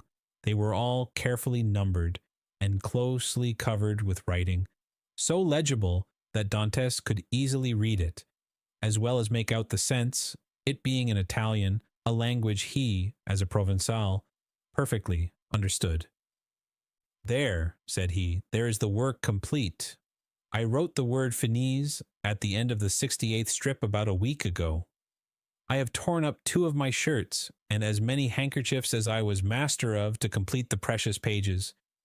Should I ever get out of prison and find in all Italy a printer courageous enough to publish what I have composed, my literary reputation is forever secured. I see, answered Dantes. Now let me behold the curious pens with which you have written your work. Look, said Feria, showing to the young man a slender stick about 6 inches long, and much resembling the size of the handle of a fine painting brush, to the end of which was tied by a piece of thread one of those cartilages of which the abbé had before spoken to Dantes. It was pointed and divided at the nib like an ordinary pen. Dantes examined it with intense admiration, then looked around to see the instrument with which it had been shaped so correctly into form. Ah yes, said Feria, the penknife. That's my masterpiece. I made it, as well as this larger knife, out of an old iron candlestick. The penknife was sharp and keen as a razor. As for the other knife, it would serve a double purpose, and with it one could cut and thrust. Dantes examined the various articles shown to him with the same attention that he had bestowed on the curiosities and strange tools exhibited in the shops at Marseilles as the works of the savages in the South Seas, from whence they had been brought by the different trading vessels. As for the ink, said Feria, I told you how I managed to obtain that, and I only just make it from time to time as I require it. One thing still puzzles me, observed Dantes, and that is how you managed to do all this by daylight. I worked at night also, replied Feria. Night? Why, for heaven's sake, are your eyes like cats, that you can see to work in the dark? Indeed they are not, but God has supplied man with the intelligence that enables him to overcome the limitations of natural conditions. I furnished myself with a light. You did? Pray tell me how. I separated the fat from the meat served to me, melted it, and so made oil. Here is my lamp. So saying, the abbé exhibited a sort of torch very similar to those used in public illuminations. But how do you procure a light? Oh, here are 2 flints and a piece of burnt linen. And matches? I pretended that I had a disorder of the skin, and asked for a little sulphur, which was readily supplied. Dantes laid the different things he had been looking at on the table, and stood with his head drooping on his breast, as though overwhelmed by the perseverance and strength of Feria's mind. You have not seen all yet, continued Feria, for I did not think it wise to trust all my treasures in the same hiding place. Let us shut this one up. They put the stone back in its place.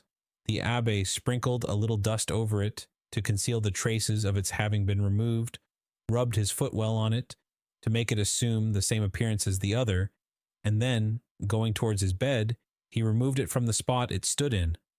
Behind the head of the bed, and concealed by a stone fitting in so closely as to defy all suspicion, was a hollow space, and in this space a ladder of cords between 25 and 30 feet in length. Dantes closely and eagerly examined it.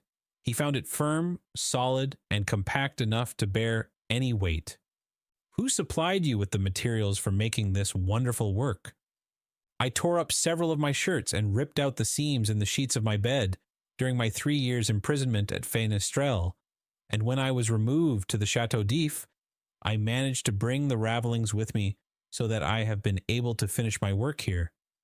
And was it not discovered that your sheets were unhemmed? Oh, no, for when I had taken out the thread I required, I hemmed the edges over again. With what? With this needle, said the abbé, as, opening his ragged vestments, he showed Dantes a long, sharp fishbone with a small perforated eye for the thread, a small portion of which still remained in it. I once thought, continued Feria, of removing these iron bars and letting myself down from the window, which, as you see, is somewhat wider than yours, although I should have enlarged it still more preparatory to my flight. However, I discovered that I should merely have dropped into a sort of inner court, and I therefore renounced the project altogether as too full of risk and danger. Nevertheless, I carefully preserved my ladder against one of those unforeseen opportunities of which I spoke just now, and which sudden chance frequently brings about. While affecting to be deeply engaged in examining the ladder, the mind of Dantes was in fact busily occupied by the idea that a person so intelligent, ingenious, and clear-sighted as the abbé might probably be able to solve the dark mystery of his own misfortunes, where he himself could see nothing. "What are you thinking of?" asked the abbé smilingly, imputing the deep abstraction in which his visitor was plunged to the excess of his awe and wonder. "I was reflecting, in the first place," replied Dantes, "upon the enormous degree of intelligence and ability you must have employed to reach the high perfection to which you have attained.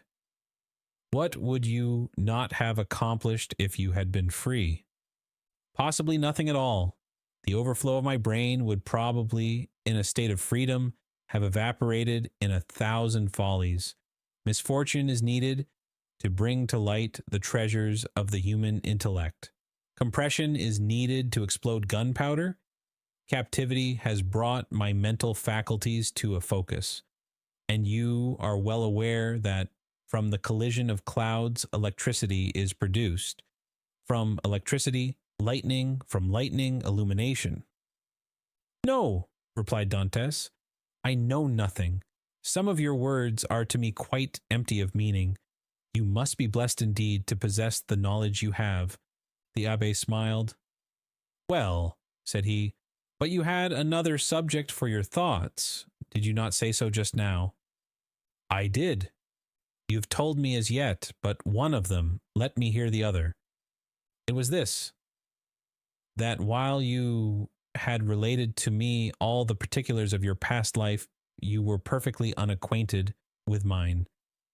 Your life, my young friend, has not been of sufficient length to admit of your having passed through any very important events. It has been long enough to inflict on me a great and undeserved misfortune. I would fain fix the source of it on man, that I may no longer vent reproaches upon heaven.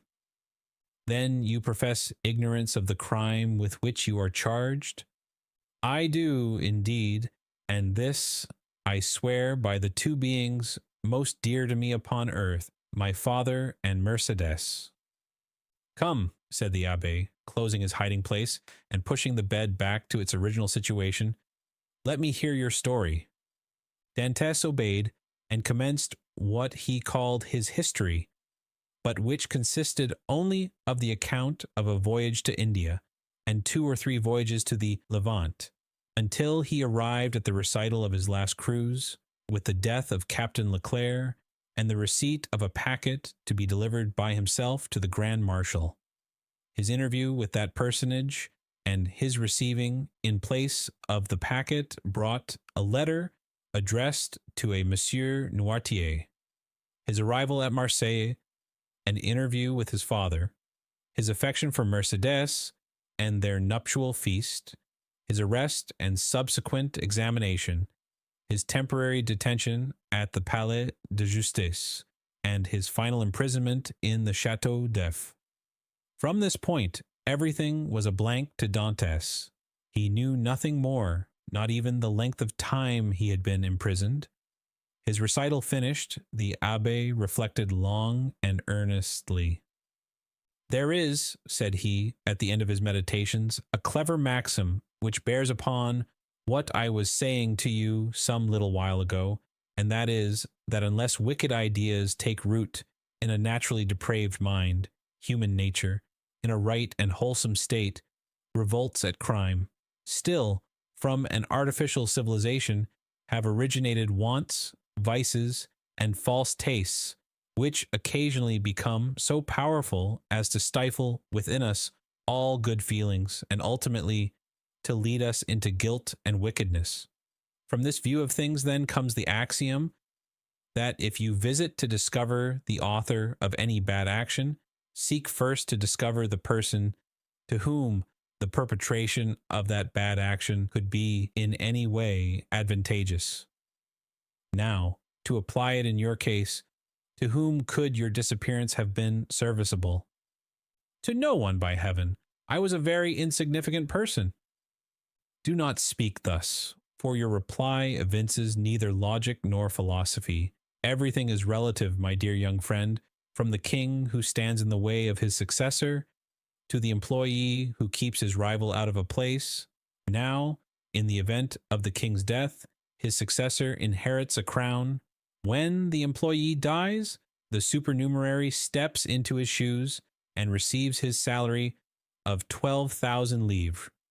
Well, these 12,000 livres are his civil list, and are as essential to him as the 12 millions of a king. Everyone, from the highest to the lowest degree, has his place on the social ladder, and is beset by stormy passions and conflicting interests, as in Descartes' theory of pressure and impulsion. But these forces increase as we go higher, so that we have a spiral which, in defiance of reason, rests upon the apex and not on the base. Now let us return to your particular world. You say you were on the point of being made captain of the Pharaon? Yes. And about to become the husband of a young and lovely girl? Yes. Now, could anyone have had any interest in preventing the accomplishment of these two things? But let us first settle the question as to its being the interest of anyone to hinder you from being captain of the Pharaon. What say you? I cannot believe such was the case. I was generally liked on board, and had the sailors possessed the right of selecting a captain themselves, I feel convinced their choice would have fallen on me. There was only one person among the crew who had any feeling of ill will towards me. I had quarreled with him some time previously, and had even challenged him to fight me, but he refused. Now we are getting on, and what was this man's name? Danglars? What rank did he hold on board? He was supercargo. And had you been captain, should you have retained him in his employment? Not if the choice had remained with me, for I had frequently observed inaccuracies in his accounts. Good again. Now then, tell me, was any person present during your last conversation with Captain Leclerc? No.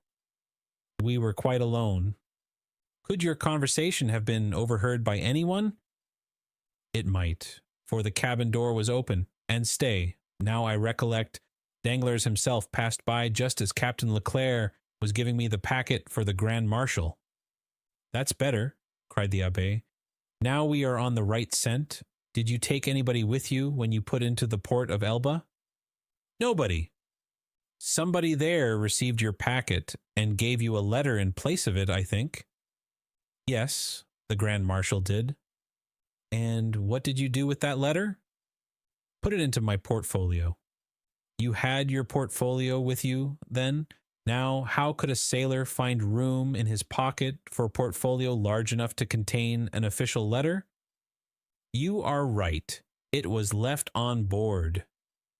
Then it was not till your return to the ship that you put the letter in the portfolio? No. And what did you do with this same letter while returning from Porto Ferrajo to the vessel? I carried it in my hand, so that when you went on board the Pharaon, everybody could see that you held a letter in your hand? Yes. Danglars, as well as the rest. Danglars, as well as others.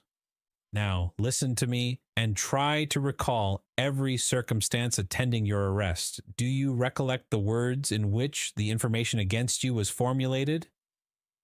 Oh, yes. I read it over 3 times, and the words sank deeply into my memory. Repeat it to me. Dante paused a moment, then said, This is it, word for word.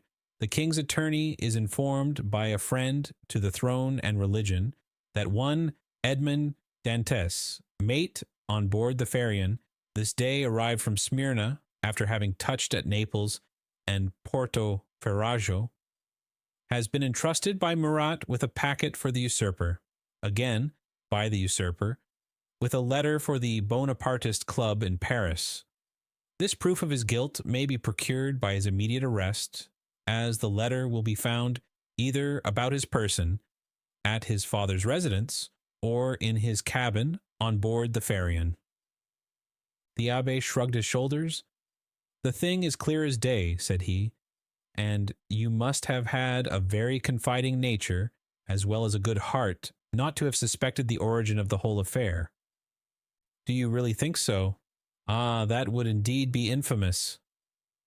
"How did Danglars usually write?" "In a handsome running hand." "And how was the anonymous letter written?" "Backhanded." Again the abbé smiled. "Disguised?" "It was very boldly written, if disguised." "Stop a bit," said the abbé, taking up what he called his pen, and after dipping it into the ink, he wrote on a piece of prepared linen, with his left hand, the first 2 or 3 words of the accusation. Dantès drew back and gazed on the abbé with a sensation almost amounting to terror. "How very astonishing!" cried he at length. "Why, your writing exactly resembles that of the accusation." "Simply because that accusation had been written with the left hand, and I have noticed that while the writing of different persons done with the right hand varies, that performed with the left hand is invariably uniform." "You have evidently seen and observed everything." "Let us proceed." "Oh, yes, yes. Now, as regards the second question." "I am listening." "Was there any person whose interest it was to prevent your marriage with Mercedes?" "Yes, a young man who loved her." "And his name was Fernand?" "That is a Spanish name, I think." "He was a Catalan." "You imagine him capable of writing the letter?" "Oh, no. He would more likely have got rid of me by sticking a knife into me. That is in strict accordance with the Spanish character. An assassination they will unhesitatingly commit, but an act of cowardice, never."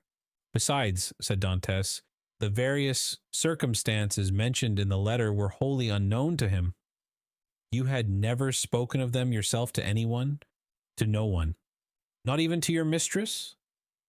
"No, not even to my betrothed." "Then it is Danglars?" "I feel quite sure of it now." "Wait a little, pray. Was Danglars acquainted with Fernand?" "No. Yes, he was. Now I recollect to have seen them both sitting at table together under an arbor at Père Pamphil's the evening before the day fixed for my wedding. They were in earnest conversation. Danglars was joking in a friendly way, but Fernand looked pale and agitated." "Were they alone?" "There was a third person with them whom I knew perfectly well, and who had, in all probability, made their acquaintance. He was a tailor named Caderousse, but he was very drunk. Stay. How strange that it should not have occurred to me before. Now I remember quite well that on the table round which they were sitting were pens, ink, and paper." "Oh, the heartless, treacherous scoundrels!" exclaimed Dantès, pressing his hand to his throbbing brows. "Is there anything else I can assist you in discovering, besides the villainy of your friends?" inquired the abbé with a laugh. Yes, replied Dantès eagerly. "I would beg of you, who see so completely to the depths of things, and to whom the greatest mystery seems but an easy riddle, to explain to me how it was that I underwent no second examination, was never brought to trial, and, above all, was condemned without ever having had sentence passed on me." "That is altogether a different and more serious matter," responded the abbé. "The ways of justice are frequently too dark and mysterious to be easily penetrated. All we have hitherto done in the matter has been child's play. If you wish me to enter upon the more difficult part of the business, you must assist me by the most minute information on every point. Pray ask me whatever questions you please, for in good truth you see more clearly into my life than I do myself." In the first place, then, who examined you?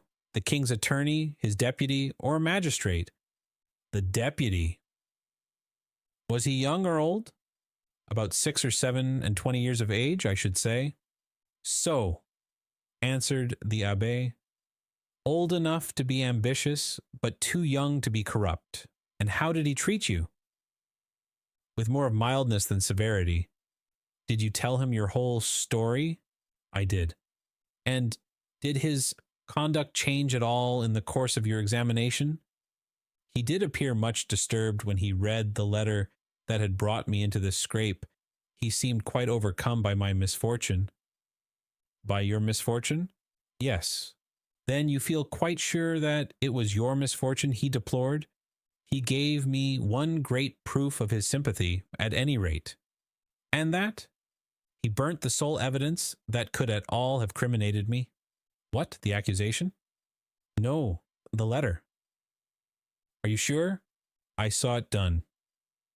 That alters the case. This man might, after all, be a greater scoundrel than you have thought possible. Upon my word, said Dantès, you make me shudder. Is the world filled with tigers and crocodiles? Yes, and remember that 2-legged tigers and crocodiles are more dangerous than the others. Never mind, let us go on. With all my heart. You tell me he burned the letter? He did, saying at the same time, you see I thus destroy the only proof existing against you. This action is somewhat too sublime to be natural. You think so? I am sure of it. To whom was this letter addressed? To Monsieur Noirtier, Rue Coq-Héron, number 13, Paris. Now, can you conceive of any interest that your heroic deputy could possibly have had in the destruction of that letter? Why, it is not altogether impossible he might have had, for he made me promise several times never to speak of that letter to anyone, assuring me he so advised me for my own interest, and, more than this, he insisted on my taking a solemn oath never to utter the name mentioned in the address. Noirtier? Repeated the abbé. Noirtier. I knew a person of that name at the court of the Queen of Etruria, a Noirtier, who had been a Girondin during the Revolution. What was your deputy called? De Villefort. The abbé burst into a fit of laughter, while Dantès gazed on him in utter astonishment. What ails you? Said he at length. Do you see that ray of sunlight? I do. Well, the whole thing is more clear to me than that sunbeam is to you. Poor fellow, poor young man. And you tell me this magistrate expressed great sympathy and commiseration for you? He did. And the worthy man destroyed your compromising letter? Yes. And then made you swear to never utter the name of Noirtier? Yes. Why, you poor short-sighted simpleton, can you not guess who this Noirtier was, whose very name he was so careful to keep concealed?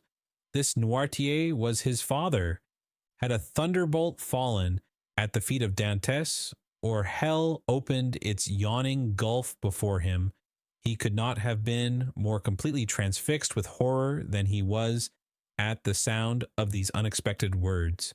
Starting up, he clasped his hands around his head as though to prevent his very brain from bursting, and exclaimed, His father, his father. Yes, his father, replied the abbé. His right name was Noirtier de Villefort. At this instant a bright light shot through the mind of Dantès, and cleared up all that had been dark and obscure before. The change that had come over Villefort during the examination, the destruction of the letter, the exacted promise, the almost supplicating tones of the magistrate, who seemed rather to implore mercy than to pronounce punishment, all returned with a stunning force to his memory. He cried out and staggered against the wall like a drunken man. Then he hurried to the opening that led from the abbé's cell to his own, and said, I must be alone to think over all this. When he regained his dungeon, he threw himself on his bed, where the turnkey found him in the evening visit, sitting with fixed gaze and contracted features, dumb and motionless as a statue.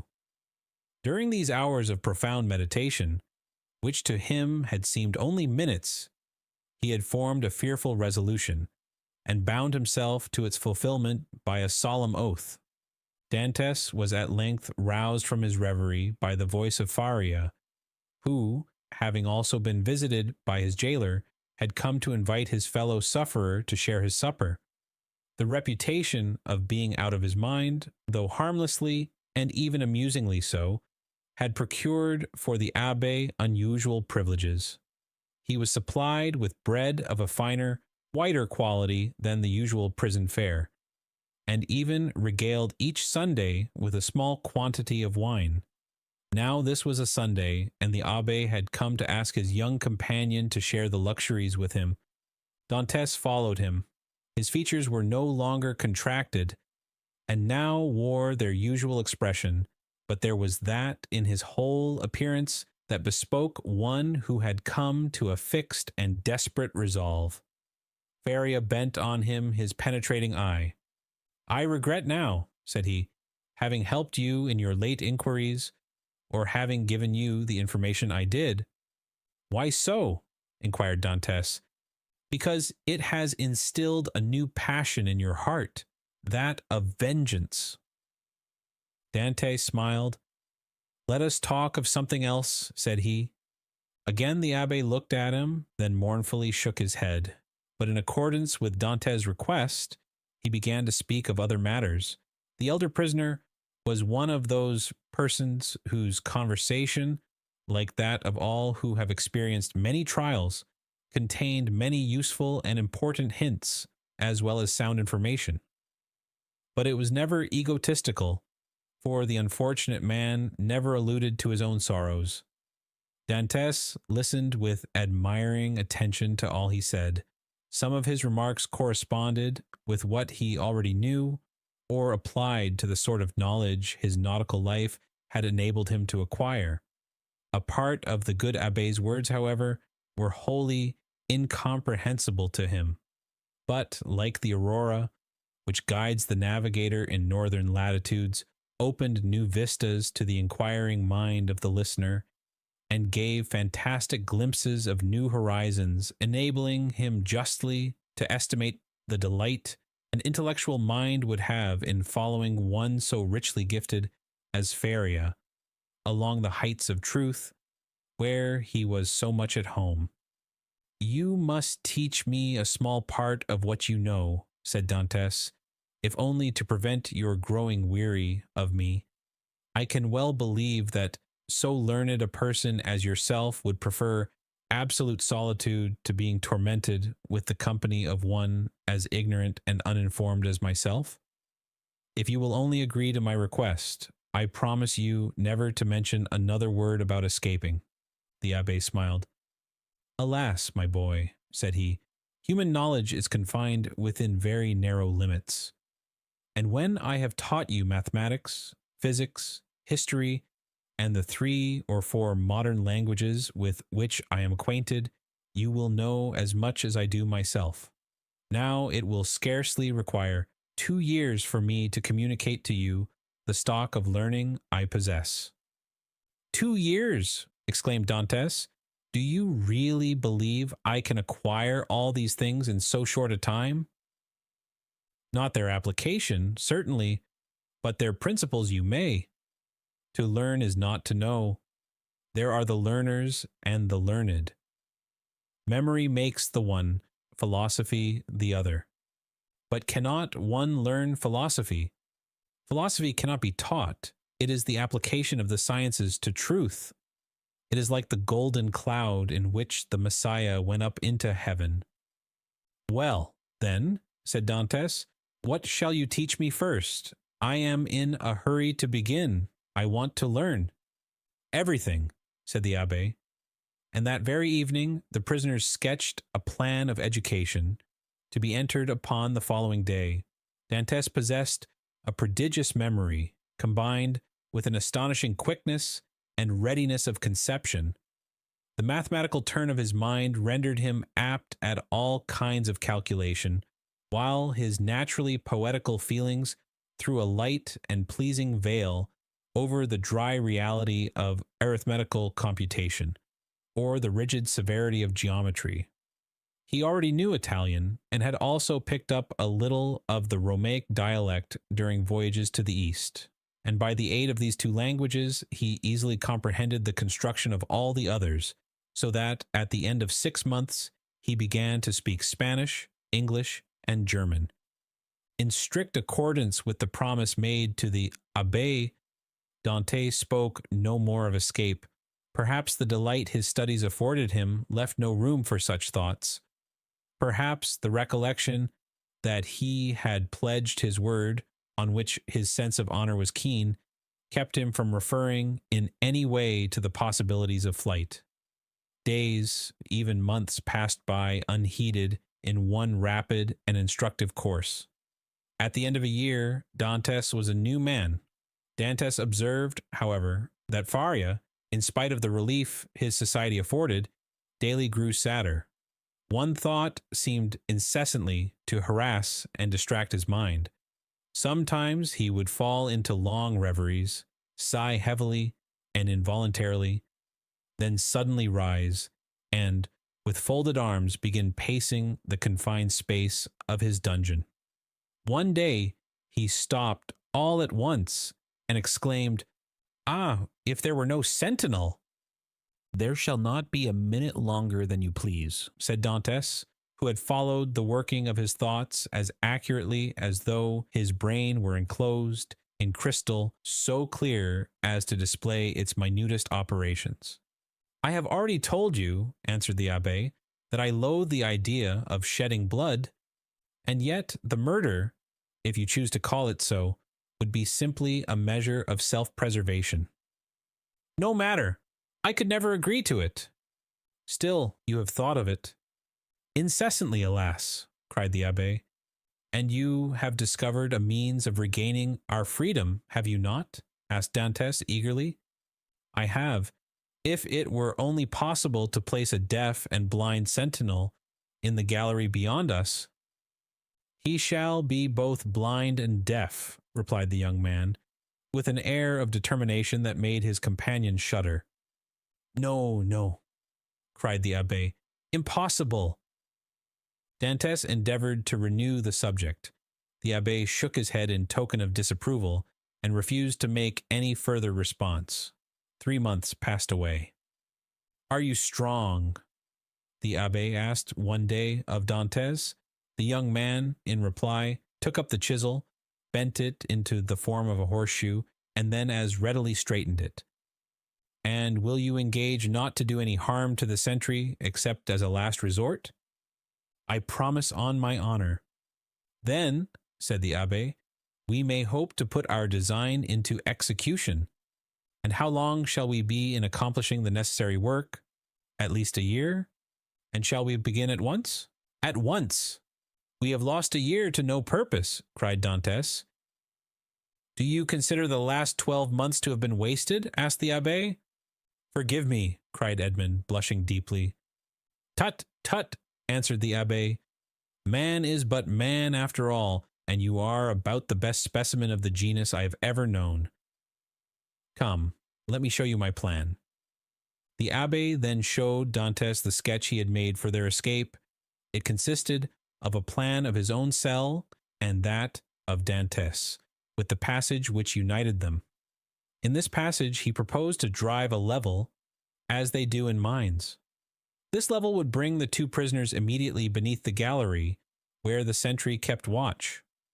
Once there, a large excavation would be made, and one of the flagstones with which the gallery was paved be so completely loosened that at the desired moment it would give way beneath the feet of the soldier, who, stunned by his fall, would be immediately bound and gagged by Dantes before he had power to offer any resistance. The prisoners were then to make their way through one of the gallery windows, and to let themselves down from the outer walls by means of the abbé's ladder of cords.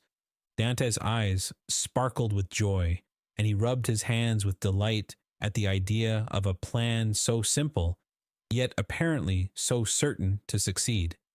That very day the miners began their labors, with a vigor and alacrity proportionate to their long rest from fatigue and their hopes of ultimate success.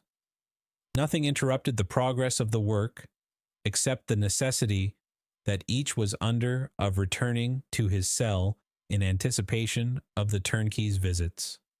They had learned to distinguish the almost imperceptible sound of his footsteps as he descended towards their dungeons, and happily never failed of being prepared for his coming. The fresh earth excavated during their present work, and which would have entirely blocked up the old passage, was thrown by degrees and with the utmost precaution out of the window in either Faria's or Dantes' cell, the rubbish being first pulverized so finely that the night wind carried it far away without permitting the smallest trace to remain. More than a year had been consumed in this undertaking, the only tools for which had been a chisel, a knife, and a wooden lever. Faria, still continuing to instruct Dantes by conversing with him, sometimes in one language, sometimes in another, at others relating to him the history of nations and great men who from time to time have risen to fame and trodden the path of glory. The abbé was a man of the world, and had, moreover, mixed in the first society of the day. He wore an air of melancholy dignity, which Dantes, thanks to the imitative powers bestowed on him by nature, easily acquired, as well as that outward polish and politeness he had before been wanting in, and which is seldom possessed except by those who have been placed in constant intercourse with persons of high birth and breeding. At the end of 15 months, the level was finished, and the excavation completed beneath the gallery, and the two workmen could distinctly hear the measured tread of the sentinel as he paced to and fro over their heads. Compelled as they were to await a night sufficiently dark to favor their flight, they were obliged to defer their final attempt till that auspicious moment should arrive. Their greatest dread now was lest the stone through which the sentry was doomed to fall should give way before its right time, and this they had in some measure provided against by propping it up with a small beam which they had discovered in the walls through which they had worked their way. Dantes was occupied in arranging this piece of wood when he heard Faria, who had remained in Edmund's cell for the purpose of cutting a peg to secure their rope ladder, call to him in a tone indicative of great suffering. Dantes hastened to his dungeon, where he found him standing in the middle of the room, pale as death, his forehead streaming with perspiration, and his hands clenched tightly together. "Gracious heavens!" exclaimed Dantes. "What is the matter? What has happened?" "Quick, quick," returned the abbé. "Listen to what I have to say." Dantes looked in fear and wonder at the livid countenance of Faria, whose eyes, already dull and sunken, were surrounded by purple circles, while his lips were white as those of a corpse, and his very hair seemed to stand on end. "Tell me, I beseech you, what ails you?" cried Dantes, letting his chisel fall to the floor. "Alas," faltered out the abbé, "all is over with me. I am seized with a terrible, perhaps mortal illness. I can feel that the paroxysm is fast approaching. I had a similar attack the year previous to my imprisonment. This malady admits but of one remedy. I will tell you what that is. Go into my cell as quickly as you can, draw out one of the feet that support the bed. You will find it has been hollowed out for the purpose of containing a small phial you will see there, half filled with a red-looking fluid. Bring it to me, or rather no, I may be found here, therefore help me back to my room while I have the strength to drag myself along. Who knows what may happen, or how long the attack may last?" In spite of the magnitude of the misfortune which thus suddenly frustrated his hopes, Dante did not lose his presence of mind, but descended into the passage, dragging his unfortunate companion with him. Then, half carrying, half supporting him, he managed to reach the abbe's chamber, when he immediately laid the sufferer on his bed. "Thanks," said the poor abbe, shivering as though his veins were filled with ice. "I am about to be seized with a fit of catalepsy.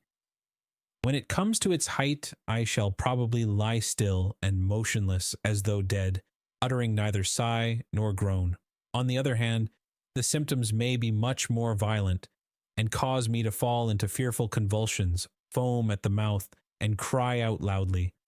Take care my cries are not heard, for if they are, it is more than probable I should be removed to another part of the prison, and we be separated forever.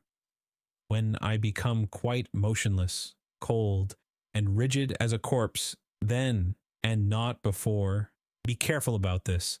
Force open my teeth with the knife, pour from 8 to 10 drops of the liquor contained in the phial down my throat, and I may perhaps revive." "Perhaps!" exclaimed Dantes in grief-stricken tones. "Help! Help!" cried the abbe.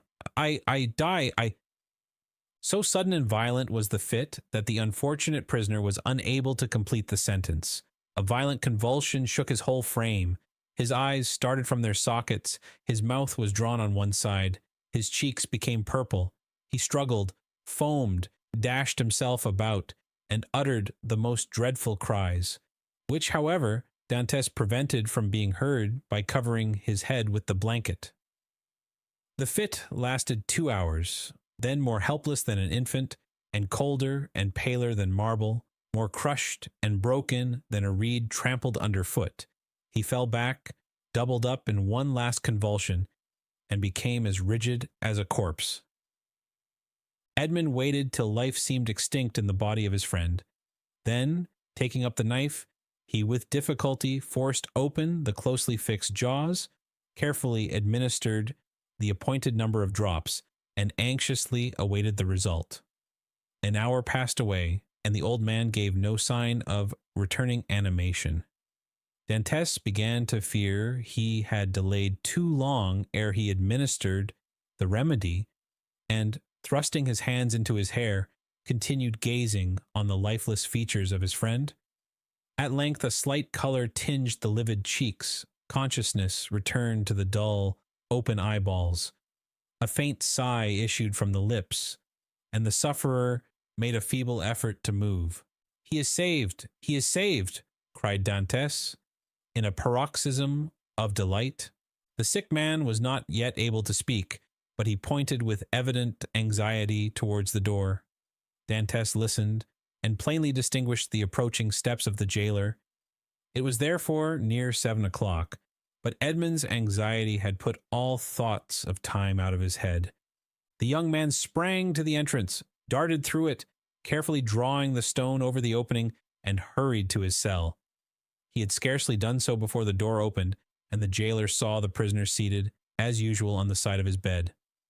Almost before the key had turned in the lock, and before the departing steps of the jailer had died away in the long corridor he had to traverse, Dantes, whose restless anxiety concerning his friend left him no desire to touch the food brought him, hurried back to the abbe's chamber, and raising the stone by pressing his head against it, was soon beside the sick man's couch. Faria had now fully regained his consciousness, but he still lay helpless and exhausted on his miserable bed. "I did not expect to see you again," said he feebly to Dantes. "And why not?" asked the young man. "Did you fancy yourself dying?" "No, I had no such idea, but knowing that all was ready for flight, I thought you might have made your escape." The deep glow of indignation suffused the cheeks of Dantes. "Without you? Did you really think me capable of that?" "At least," said the abbe, "I now see how wrong such an opinion would have been. Alas, alas! I am fearfully exhausted and debilitated by this attack." "Be of good cheer," replied Dantes. "Your strength will return." And as he spoke, he seated himself near the bed beside Faria and took his hands. The abbé shook his head. "The last attack I had," said he, "lasted but half an hour, and after it I was hungry and got up without help. Now I can move neither my right arm nor leg, and my head seems uncomfortable, which shows that there has been a suffusion of blood on the brain. The third attack will either carry me off or leave me paralyzed for life."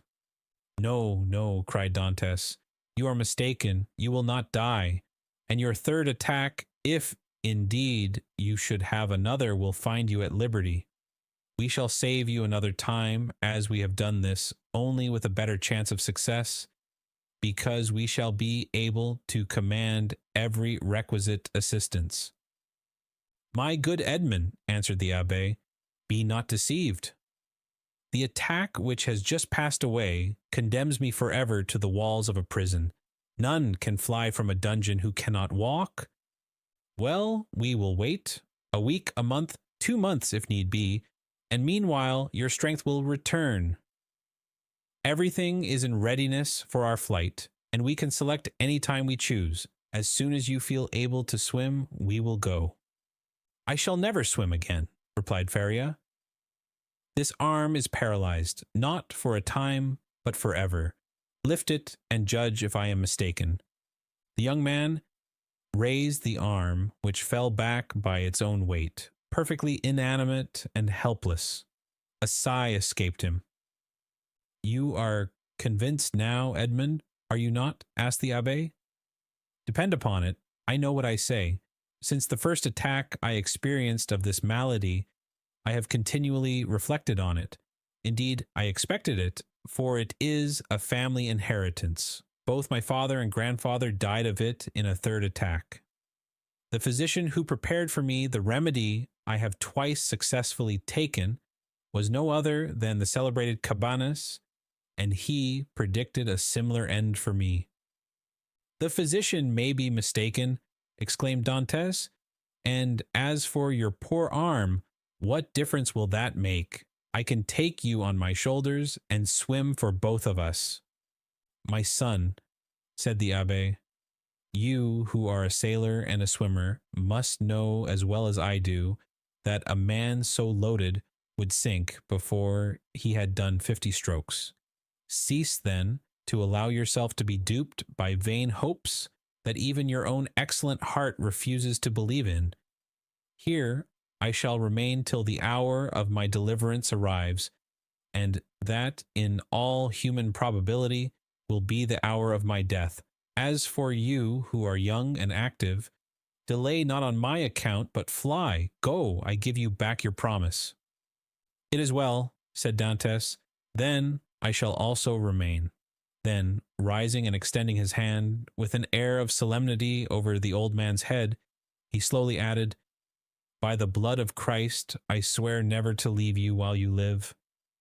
Faria gazed fondly on his noble-minded, single-hearted, high-principled young friend, and read in his countenance ample confirmation of the sincerity of his devotion and the loyalty of his purpose. "Thanks," murmured the invalid, extending one hand. "I accept. You may one of these days reap the reward of your disinterested devotion. But as I cannot, and you will not, quit this place, it becomes necessary to fill up the excavation beneath the soldiers' gallery. He might, by chance, hear the hollow sound of his footsteps and call the attention of his officer to the circumstance. That would bring about a discovery which would inevitably lead to our being separated. Go then and set about this work, in which, unhappily, I can offer you no assistance. Keep at it all night if necessary, and do not return here tomorrow till after the jailer has visited me. I shall have something of the greatest importance to communicate to you." Dantes took the hand of the abbé in his, and affectionately pressed it. Faria smiled encouragingly on him, and the young man retired to his task in the spirit of obedience and respect which he had sworn to show towards his aged friend.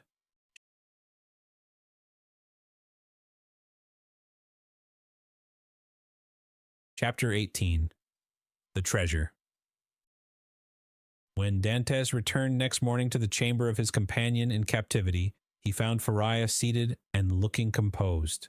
In the ray of light which entered by the narrow window of his cell, he held open in his left hand, of which alone, it will be recollected, he retained the use, a sheet of paper which, from being constantly rolled into a small compass, had the form of a cylinder, and was not easily kept open. He did not speak, but showed the paper to Dantes. "What is that?" he inquired. "Look at it," said the abbé with a smile.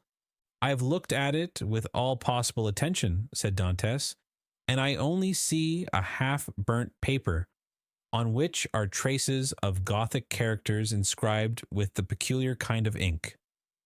"This paper, my friend," said Faria, "I may now avow to you, since I have the proof of your fidelity, this paper is my treasure, of which from this day forth 1/2 belongs to you."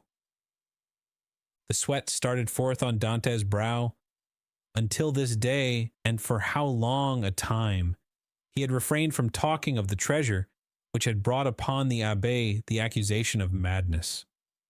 With his instinctive delicacy, Edmund had preferred avoiding any touch on this painful chord, and Faria had been equally silent. He had taken the silence of the old man for a return to reason, and now these few words uttered by Faria, after so painful a crisis, seemed to indicate a serious relapse into mental alienation. "Your treasure?" stammered Dantes. Faria smiled. "Yes," said he, "you have indeed a noble nature, Edmund, and I see by your paleness and agitation what is passing in your heart at this moment. No, be assured, I am not mad. This treasure exists, Dantes, and if I have not been allowed to possess it, you will. Yes, you. No one would listen or believe me, because everyone thought me mad, but you, who must know that I am not, listen to me, and believe me so afterwards, if you will." "Alas," murmured Edmund to himself, "this is a terrible relapse. There was only this blow wanting." Then he said aloud, "My dear friend, your attack has perhaps fatigued you. Had you not better repose a while? Tomorrow, if you will, I will hear your narrative. But today I wish to nurse you carefully. Besides," he said, "a treasure is not a thing we need hurry about." "On the contrary, it is a matter of the utmost importance, Edmund," replied the old man. "Who knows if tomorrow, or the next day after, the third attack may not come on, and then must not all be over? Yes, indeed, I have often thought with a bitter joy that these riches, which would make the wealth of a dozen families, will be forever lost to those men who persecute me. This idea was one of vengeance to me, and I tasted it slowly in the night of my dungeon and the despair of my captivity. But now I have forgiven the world for the love of you. Now that I see you, young and with a promising future, now that I think of all that may result to you in the good fortune of such a disclosure, I shudder at any delay, and tremble lest I should not assure to one as worthy as yourself the possession of so vast an amount of hidden wealth." Edmund turned away his head with a sigh. "You persist in your incredulity, Edmund," continued Faria. "My words have not convinced you. I see you require proofs. Well, then read this paper, which I have never shown to anyone." "Tomorrow, my dear friend," said Edmund, desirous of not yielding to the old man's madness. "I thought it was understood that we should not talk of that until tomorrow." "Then we will not talk of it until tomorrow, but read this paper today." "I will not irritate him," thought Edmond, and taking the paper, of which half was wanting, having been burnt no doubt by some accident, he read, "This treasure, which may amount to 2 of Roman crowns in the most distant of the second opening, declare to belong to him heir. 25th April. "Well," said Faria, when the young man had finished reading it. "Why," replied Dantes, "I see nothing but broken lines and unconnected words, which are rendered illegible by fire." Yes, to you, my friend, who read them for the first time, but not for me, who have grown pale over them by many nights' study, and have reconstructed every phrase, completed every thought. And do you believe you have discovered the hidden meaning? I am sure I have, and you shall judge for yourself. But first, listen to the history of this paper. Silence! Exclaimed Dantes. Steps approach, I go, adieu. And Dantes, happy to escape the history and explanation, which would be sure to confirm his belief in his friend's mental instability, glided like a snake along the narrow passage, while Faria, restored by his alarm to a certain amount of activity, pushed the stone into place with his foot, and covered it with a mat in order the more effectually to avoid discovery. It was the governor, who, hearing of Faria's illness from the jailer, had come in person to see him. Faria sat up to receive him, avoiding all gestures in order that he might conceal from the governor the paralysis that had already half stricken him with death. His fear was lest the governor, touched with pity, might order him to be removed to better quarters, and thus separate him from his young companion. But fortunately, this was not the case, and the governor left him, convinced that the poor madman, for whom in his heart he felt a kind of affection, was only troubled with a slight indisposition. During this time, Edmund, seated on his bed with his head in his hands, tried to collect his scattered thoughts. Faria, since their first acquaintance, had been on all points so rational and logical, so wonderfully sagacious in fact, that he could not understand how so much wisdom on all points could be allied with madness. Was Faria deceived as to his treasure, or was all the world deceived as to Faria? Dantes remained in his cell all day, not daring to return to his friend, thinking thus to defer the moment when he should be convinced once for all that the abbé was mad. Such a conviction would be so terrible. But towards the evening, after the hour for the customary visit had gone by, Faria, not seeing the young man appear, tried to move and get over the distance which separated them. Edmund shuddered when he heard the painful efforts which the old man made to drag himself along. His leg was inert, and he could no longer make use of one arm. Edmund was obliged to assist him, for otherwise he would not have been able to enter by the small aperture which led to Dantes' chamber. Here I am pursuing you remorselessly, he said, with a benignant smile. You thought to escape my munificence, but it is in vain. Listen to me. Edmund saw there was no escape, and placing the old man on his bed, he seated himself on the stool beside him. You know, said the abbé, that I was the secretary and intimate friend of Cardinal Spada, the last of the princes of that name. I owe to this worthy lord all the happiness I ever knew. He was not rich, although the wealth of his family had passed into a proverb, and I heard the phrase very often, as rich as a Spada. But he, like public rumor, lived on this reputation for wealth. His palace was my paradise. I was tutor to his nephews, who are dead, and when he was alone in the world, I tried by absolute devotion to his will to make up to him all he had done for me during 10 years of unremitting kindness. The cardinal's house had no secrets for me. I had often seen my noble patron annotating ancient volumes and eagerly searching amongst dusty family manuscripts. One day, when I was reproaching him for his unavailing searches and deploring the prostration of mind that followed them, he looked at me and, smiling bitterly, opened a volume relating to the history of the city of Rome. There, in the 20th chapter of the life of Pope Alexander VI, were the following lines which I can never forget. The great wars of Romagna had ended.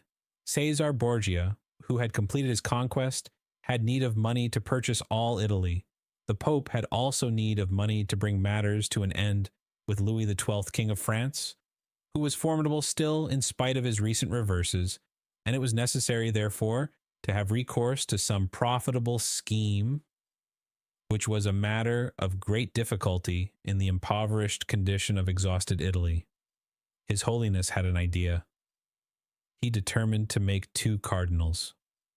By choosing 2 of the greatest personages of Rome, especially rich men, this was the return the Holy Father looked for. In the first place, he could sell the great appointments and splendid offices which the cardinals already held, and then he had the 2 hats to sell besides. There was a third point in view, which will appear hereafter. The Pope and Caesar Borgia first found the 2 future cardinals. They were Giovanni Rospigliosi, who held 4 of the highest dignities of the Holy See, and Cesare Spada, one of the noblest and richest of the Roman nobility. Both felt the high honor of such a favor from the Pope. They were ambitious, and Caesar Borgia soon found purchasers for their appointments. The result was that Rospigliosi and Spada paid for being cardinals, and 8 other persons paid for the offices the cardinals held before their elevation, and thus 800,000 crowns entered into the coffers of the speculators. It is time now to proceed to the last part of the speculation. The Pope heaped attentions upon Rospigliosi and Spada, conferred upon them the insignia of the cardinalate, and induced them to arrange their affairs and take up their residence at Rome. Then the Pope and Caesar Borgia invited the 2 cardinals to dinner. This was a matter of dispute between the Holy Father and his son. Caesar thought they could make use of one of the means which he always had ready for his friends, that is to say, in the first place, the famous key which was given to certain persons with the request that they go and open a designated cupboard. This key was furnished with a small iron point, a negligence on the part of the locksmith. When this was pressed to effect the opening of the cupboard, of which the lock was difficult, the person was pricked by this small point, and died next day. Then there was the ring with the lion's head, which Caesar wore when he wanted to greet his friends with a clasp of the hand. The lion bit the hand thus favored, and at the end of 24 hours the bite was mortal. Caesar proposed to his father that they should either ask the cardinals to open the cupboard or shake hands with them. But Alexander VI replied, "Now, as to the worthy cardinals Spada and Rospigliosi, let us ask both of them to dinner. Something tells me that we shall get that money back. Besides, you forget, Caesar, an indigestion declares itself immediately, while a prick or a bite occasions a delay of a day or 2. Caesar gave way before such cogent reasoning, and the cardinals were consequently invited to dinner. The table was laid in a vineyard belonging to the Pope near San Pier d'Arena, a charming retreat which the cardinals knew very well by report. Rospigliosi, quite set up with his new dignities, went with a good appetite and his most ingratiating manner. Spada, a prudent man and greatly attached to his only nephew, a young captain of the highest promise, took paper and pen and made his will. He then sent word to his nephew to wait for him near the vineyard, but it appeared the servant did not find him. Spada knew what these invitations meant, since Christianity, so eminently civilizing, had made progress in Rome. It was no longer a centurion who came from the tyrant with a message, "Caesar wills that you die," but it was a legate a latere who came with a smile on his lips to say from the Pope, "His Holiness requests you to dine with him." Spada set out about 2 o'clock to San Pier d'Arena. The Pope awaited him. The first sight that attracted the eyes of Spada was that of his nephew in full costume, and Caesar Borgia paying him most marked attentions. Spada turned pale as Caesar looked at him with an ironical air, which proved that he had anticipated all and that the snare was well spread. They began dinner, and Spada, was only able to inquire of his nephew if he had received his message. The nephew replied no, perfectly comprehending the meaning of the question. It was too late, for he had already drunk a glass of excellent wine, placed for him expressly by the Pope's butler. Spada, at the same moment, saw another bottle approach him, which he was pressed to taste. An hour afterwards, a physician declared they were both poisoned through eating mushrooms. Spada died on the threshold of the vineyard. The nephew expired at his own door, making signs which his wife could not comprehend. Then Caesar and the Pope hastened to lay hands on the heritage, under pretense of seeking for the papers of the dead man. But the inheritance consisted in this only: a scrap of paper on which Spada had written, "I bequeath to my beloved nephew my coffers, my books, and, amongst others, my breviary with the gold corners, which I beg he will preserve in remembrance of his affectionate uncle." The heirs sought everywhere, admired the breviary, laid hands on the furniture, and were greatly astonished that Spada, the rich man, was really the most miserable of uncles. No treasures, unless they were those of science, contained in the library and laboratories. That was all. Caesar and his father searched, examined, scrutinized, but found nothing, or at least very little, not exceeding a few thousand crowns in plate, and about the same in ready money. But the nephew had time to say to his wife before he expired, "Look well among my uncle's papers. There is a will." They sought even more thoroughly than the august heirs had done, but it was fruitless. There were 2 palaces and a vineyard behind the Palatine Hill, but in these days landed property had not much value, and the 2 palaces and the vineyard remained to the family since they were beneath the rapacity of the Pope and his son. Months and years rolled on. Alexander VI died, poisoned, you know by what mistake. Caesar, poisoned at the same time, escaped by shedding his skin like a snake, but the new skin was spotted by the poison till it looked like a tiger's. Then, compelled to quit Rome, he went and got himself obscurely killed in a night skirmish, scarcely noticed in history. After the Pope's death and his son's exile, it was supposed that the Spada family would resume the splendid position they had held before the cardinal's time, but this was not the case. The Spadas remained in doubtful ease. A mystery hung over this dark affair, and the public rumor was that Caesar, a better politician than his father, had carried off from the Pope the fortune of the 2 cardinals. I say the 2, because Cardinal Rospigliosi, who had not taken any precaution, was completely despoiled. "Up to this point," said Ferreira, interrupting the thread of his narrative, "this seems to you very meaningless, no doubt, eh?" "Oh, my friend," cried Dantes, "on the contrary, it seems as if I were reading a most interesting narrative. Go on, I beg of you." "I will. The family began to get accustomed to their obscurity. Years rolled on, and amongst the descendants some were soldiers, others diplomatists, some churchmen, some bankers, some grew rich, and some were ruined. I come now to the last of the family, whose secretary I was, the Count of Spada. I had often heard him complain of the disproportion of his rank with his fortune, and I advised him to invest all he had in an annuity. He did so, and thus doubled his income. The celebrated breviary remained in the family, and was in the Count's possession. It had been handed down from father to son, for the singular clause of the only will that had been found had caused it to be regarded as a genuine relic, preserved in the family with superstitious veneration. It was an illuminated book, with beautiful Gothic characters, and so weighty with gold that a servant always carried it before the cardinal on days of great solemnity. At the sight of papers of all sorts, titles, contracts, parchments, which were kept in the archives of the family, all descending from the poisoned cardinal, I, in my turn, examined the immense bundles of documents, like 20 servitors, stewards, secretaries before me, but in spite of the most exhaustive researches, I found nothing.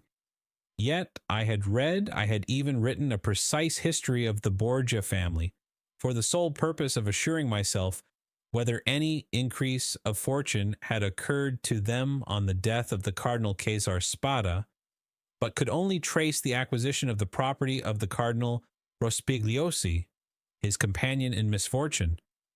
I was then almost assured that the inheritance had neither profited the Borgias nor the family, but had remained unpossessed like the treasures of the Arabian Nights, which slept in the bosom of the earth under the eyes of the genie. I searched, ransacked, counted, calculated 1,000 times the income and expenditure of the family for 300 years. It was useless. I remained in my ignorance, and the Count of Spada in his poverty. My patron died. He had reserved from his annuity his family papers, his library, composed of 5,000 volumes, and his famous breviary. All these he bequeathed to me, with 1,000 Roman crowns, which he had in ready money, on condition that I would have anniversary masses said for the repose of his soul, and that I would draw up a genealogical tree and history of his house. All this I did scrupulously. Be easy, my dear Edmund, we are near the conclusion. In 1807, a month before I was arrested, and a fortnight after the death of the Count of Spada, on the 25th of December, you will see presently how the date became fixed in my memory. I was reading for the 1,000th time the papers I was arranging, for the palace was sold to a stranger, and I was going to leave Rome and settle at Florence, intending to take with me 12,000 francs I possessed, my library and the famous breviary, when, tired with my constant labor at the same thing, and overcome by a heavy dinner I had eaten, my head dropped on my hands, and I fell asleep about 3 o'clock in the afternoon. I awoke as the clock was striking 6. I raised my head. I was in utter darkness. I rang for a light, but as no one came, I determined to find one for myself. It was indeed but anticipating the simple manners which I should soon be under the necessity of adopting. I took a wax candle in one hand, and with the other groped about for a piece of paper, my matchbox being empty, with which I proposed to get a light from the small flame still playing on the embers.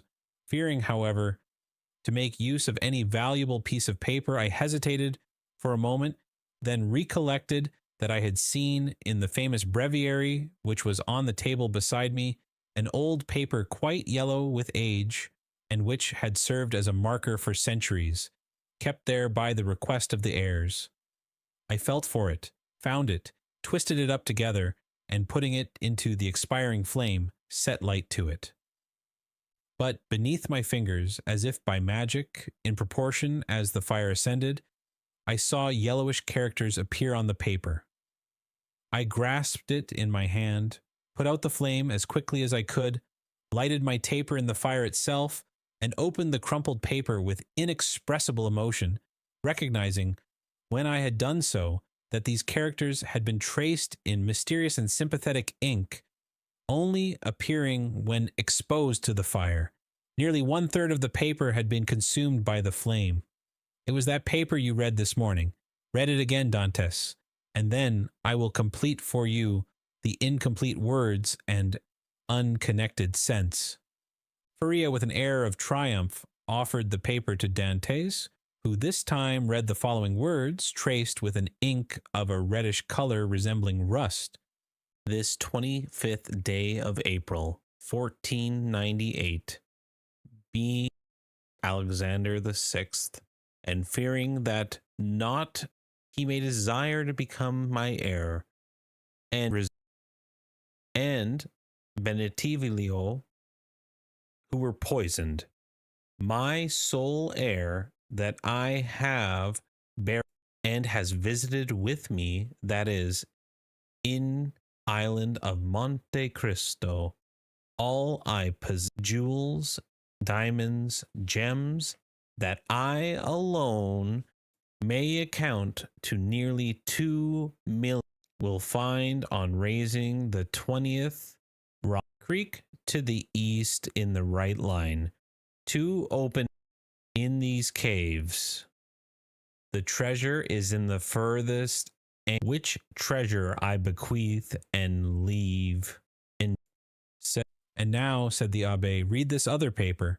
And he presented to Dantès a second leaf with fragments of lines written on it, which Edmund read as follows: being invited to dine by His Holiness, content with making me pay for my hat, reserves for me the fate of the Cardinal's Caparera.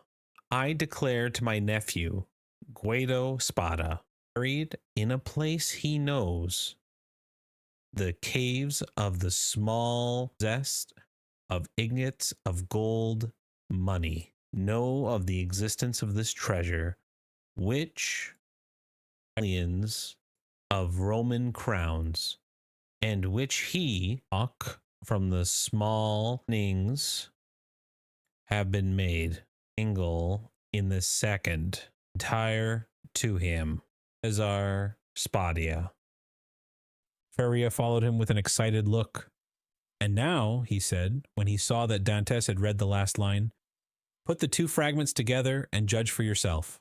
Dantès obeyed, and the conjointed pieces gave the following: this 25th day of April, 1498, being invited to dine by His Holiness Alexander VI, and fearing that, not content with making me pay for my hat, he may desire to become my heir, and reserves for me the fate of the Cardinal's Caparera and Benetivilio, who were poisoned, I declare to my nephew, Guido Spada, my sole heir, that I have buried in a place he knows, and has visited with me, that is, in the caves of the small island of Monte Cristo, all I possessed of ingots of gold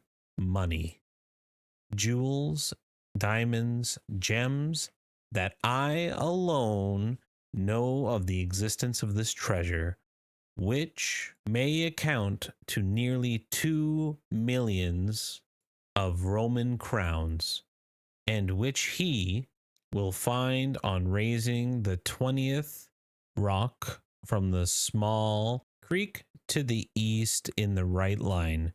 Two openings have been made in these caves. The treasure is in the furthest angle in the second, which treasure I bequeath and leave entire to him. Cesar Spadia. Well, do you comprehend now? Inquired Faria.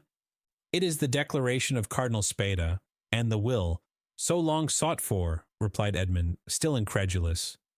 Yes, 1,000 times yes. And who completed it as it now is? I did. Aided by the remaining fragment, I guessed the rest, measuring the length of the lines by those of the paper, and divining the hidden meaning by means of what was in part revealed, as we are guided in a cavern by the small ray of light above us.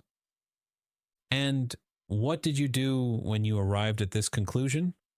I resolved to set out, and did set out at that very instant, carrying with me the beginning of my great work, the unity of the Italian kingdom, but for some time the imperial police, who at this period, quite contrary to what Napoleon desired, so soon as he had a son born to him, wished for a partition of provinces, had their eyes on me, and my hasty departure, the cause of which they were unable to guess.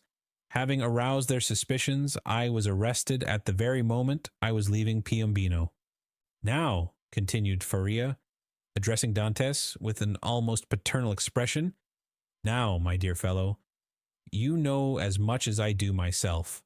If we ever escape together, half this treasure is yours. If I die here and you escape alone, the whole belongs to you. But, inquired Dantes, hesitating, has this treasure no more legitimate possessor in the world than ourselves? No, no, be easy on that score. The family is extinct. The last Count of Spada, moreover, made me his heir, bequeathing to me this symbolic breviary. He bequeathed to me all it contained. No, no, make your mind satisfied on that point. If we lay hands on this fortune, we may enjoy it without remorse. And you say this treasure amounts to 2 millions of Roman crowns, nearly 13 millions of our money. Impossible, said Dantes, staggered at the enormous amount. Impossible? And why? Asked the old man. The Spada family was one of the oldest and most powerful families of the 15th century. And in those times, when other opportunities for investment were wanting, such accumulations of gold and jewels were by no means rare. There are at this day Roman families perishing of hunger, though possessed of nearly 1 million in diamonds and jewels, handed down by entail, and which they cannot touch. Edmund thought he was in a dream. He wavered between incredulity and joy. I have only kept this secret so long from you, continued Feria, that I might test your character and then surprise you. Had we escaped before my attack of catalepsy, I should have conducted you to Monte Cristo. Now, he added, with a sigh, it is you who will conduct me thither.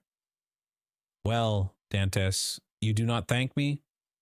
This treasure belongs to you, my dear friend, replied Dantes, and to you only. I have no right to it. I am no relation of yours. You are my son, Dantes, exclaimed the old man. You are the child of my captivity. My profession condemns me to celibacy. God has sent you to me to console, at one and the same time, the man who could not be a father and the prisoner who could not get free. And Feria extended the arm, of which alone the use remained to him, to the young man, who threw himself upon his neck and wept.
And I hope to see you guys next time.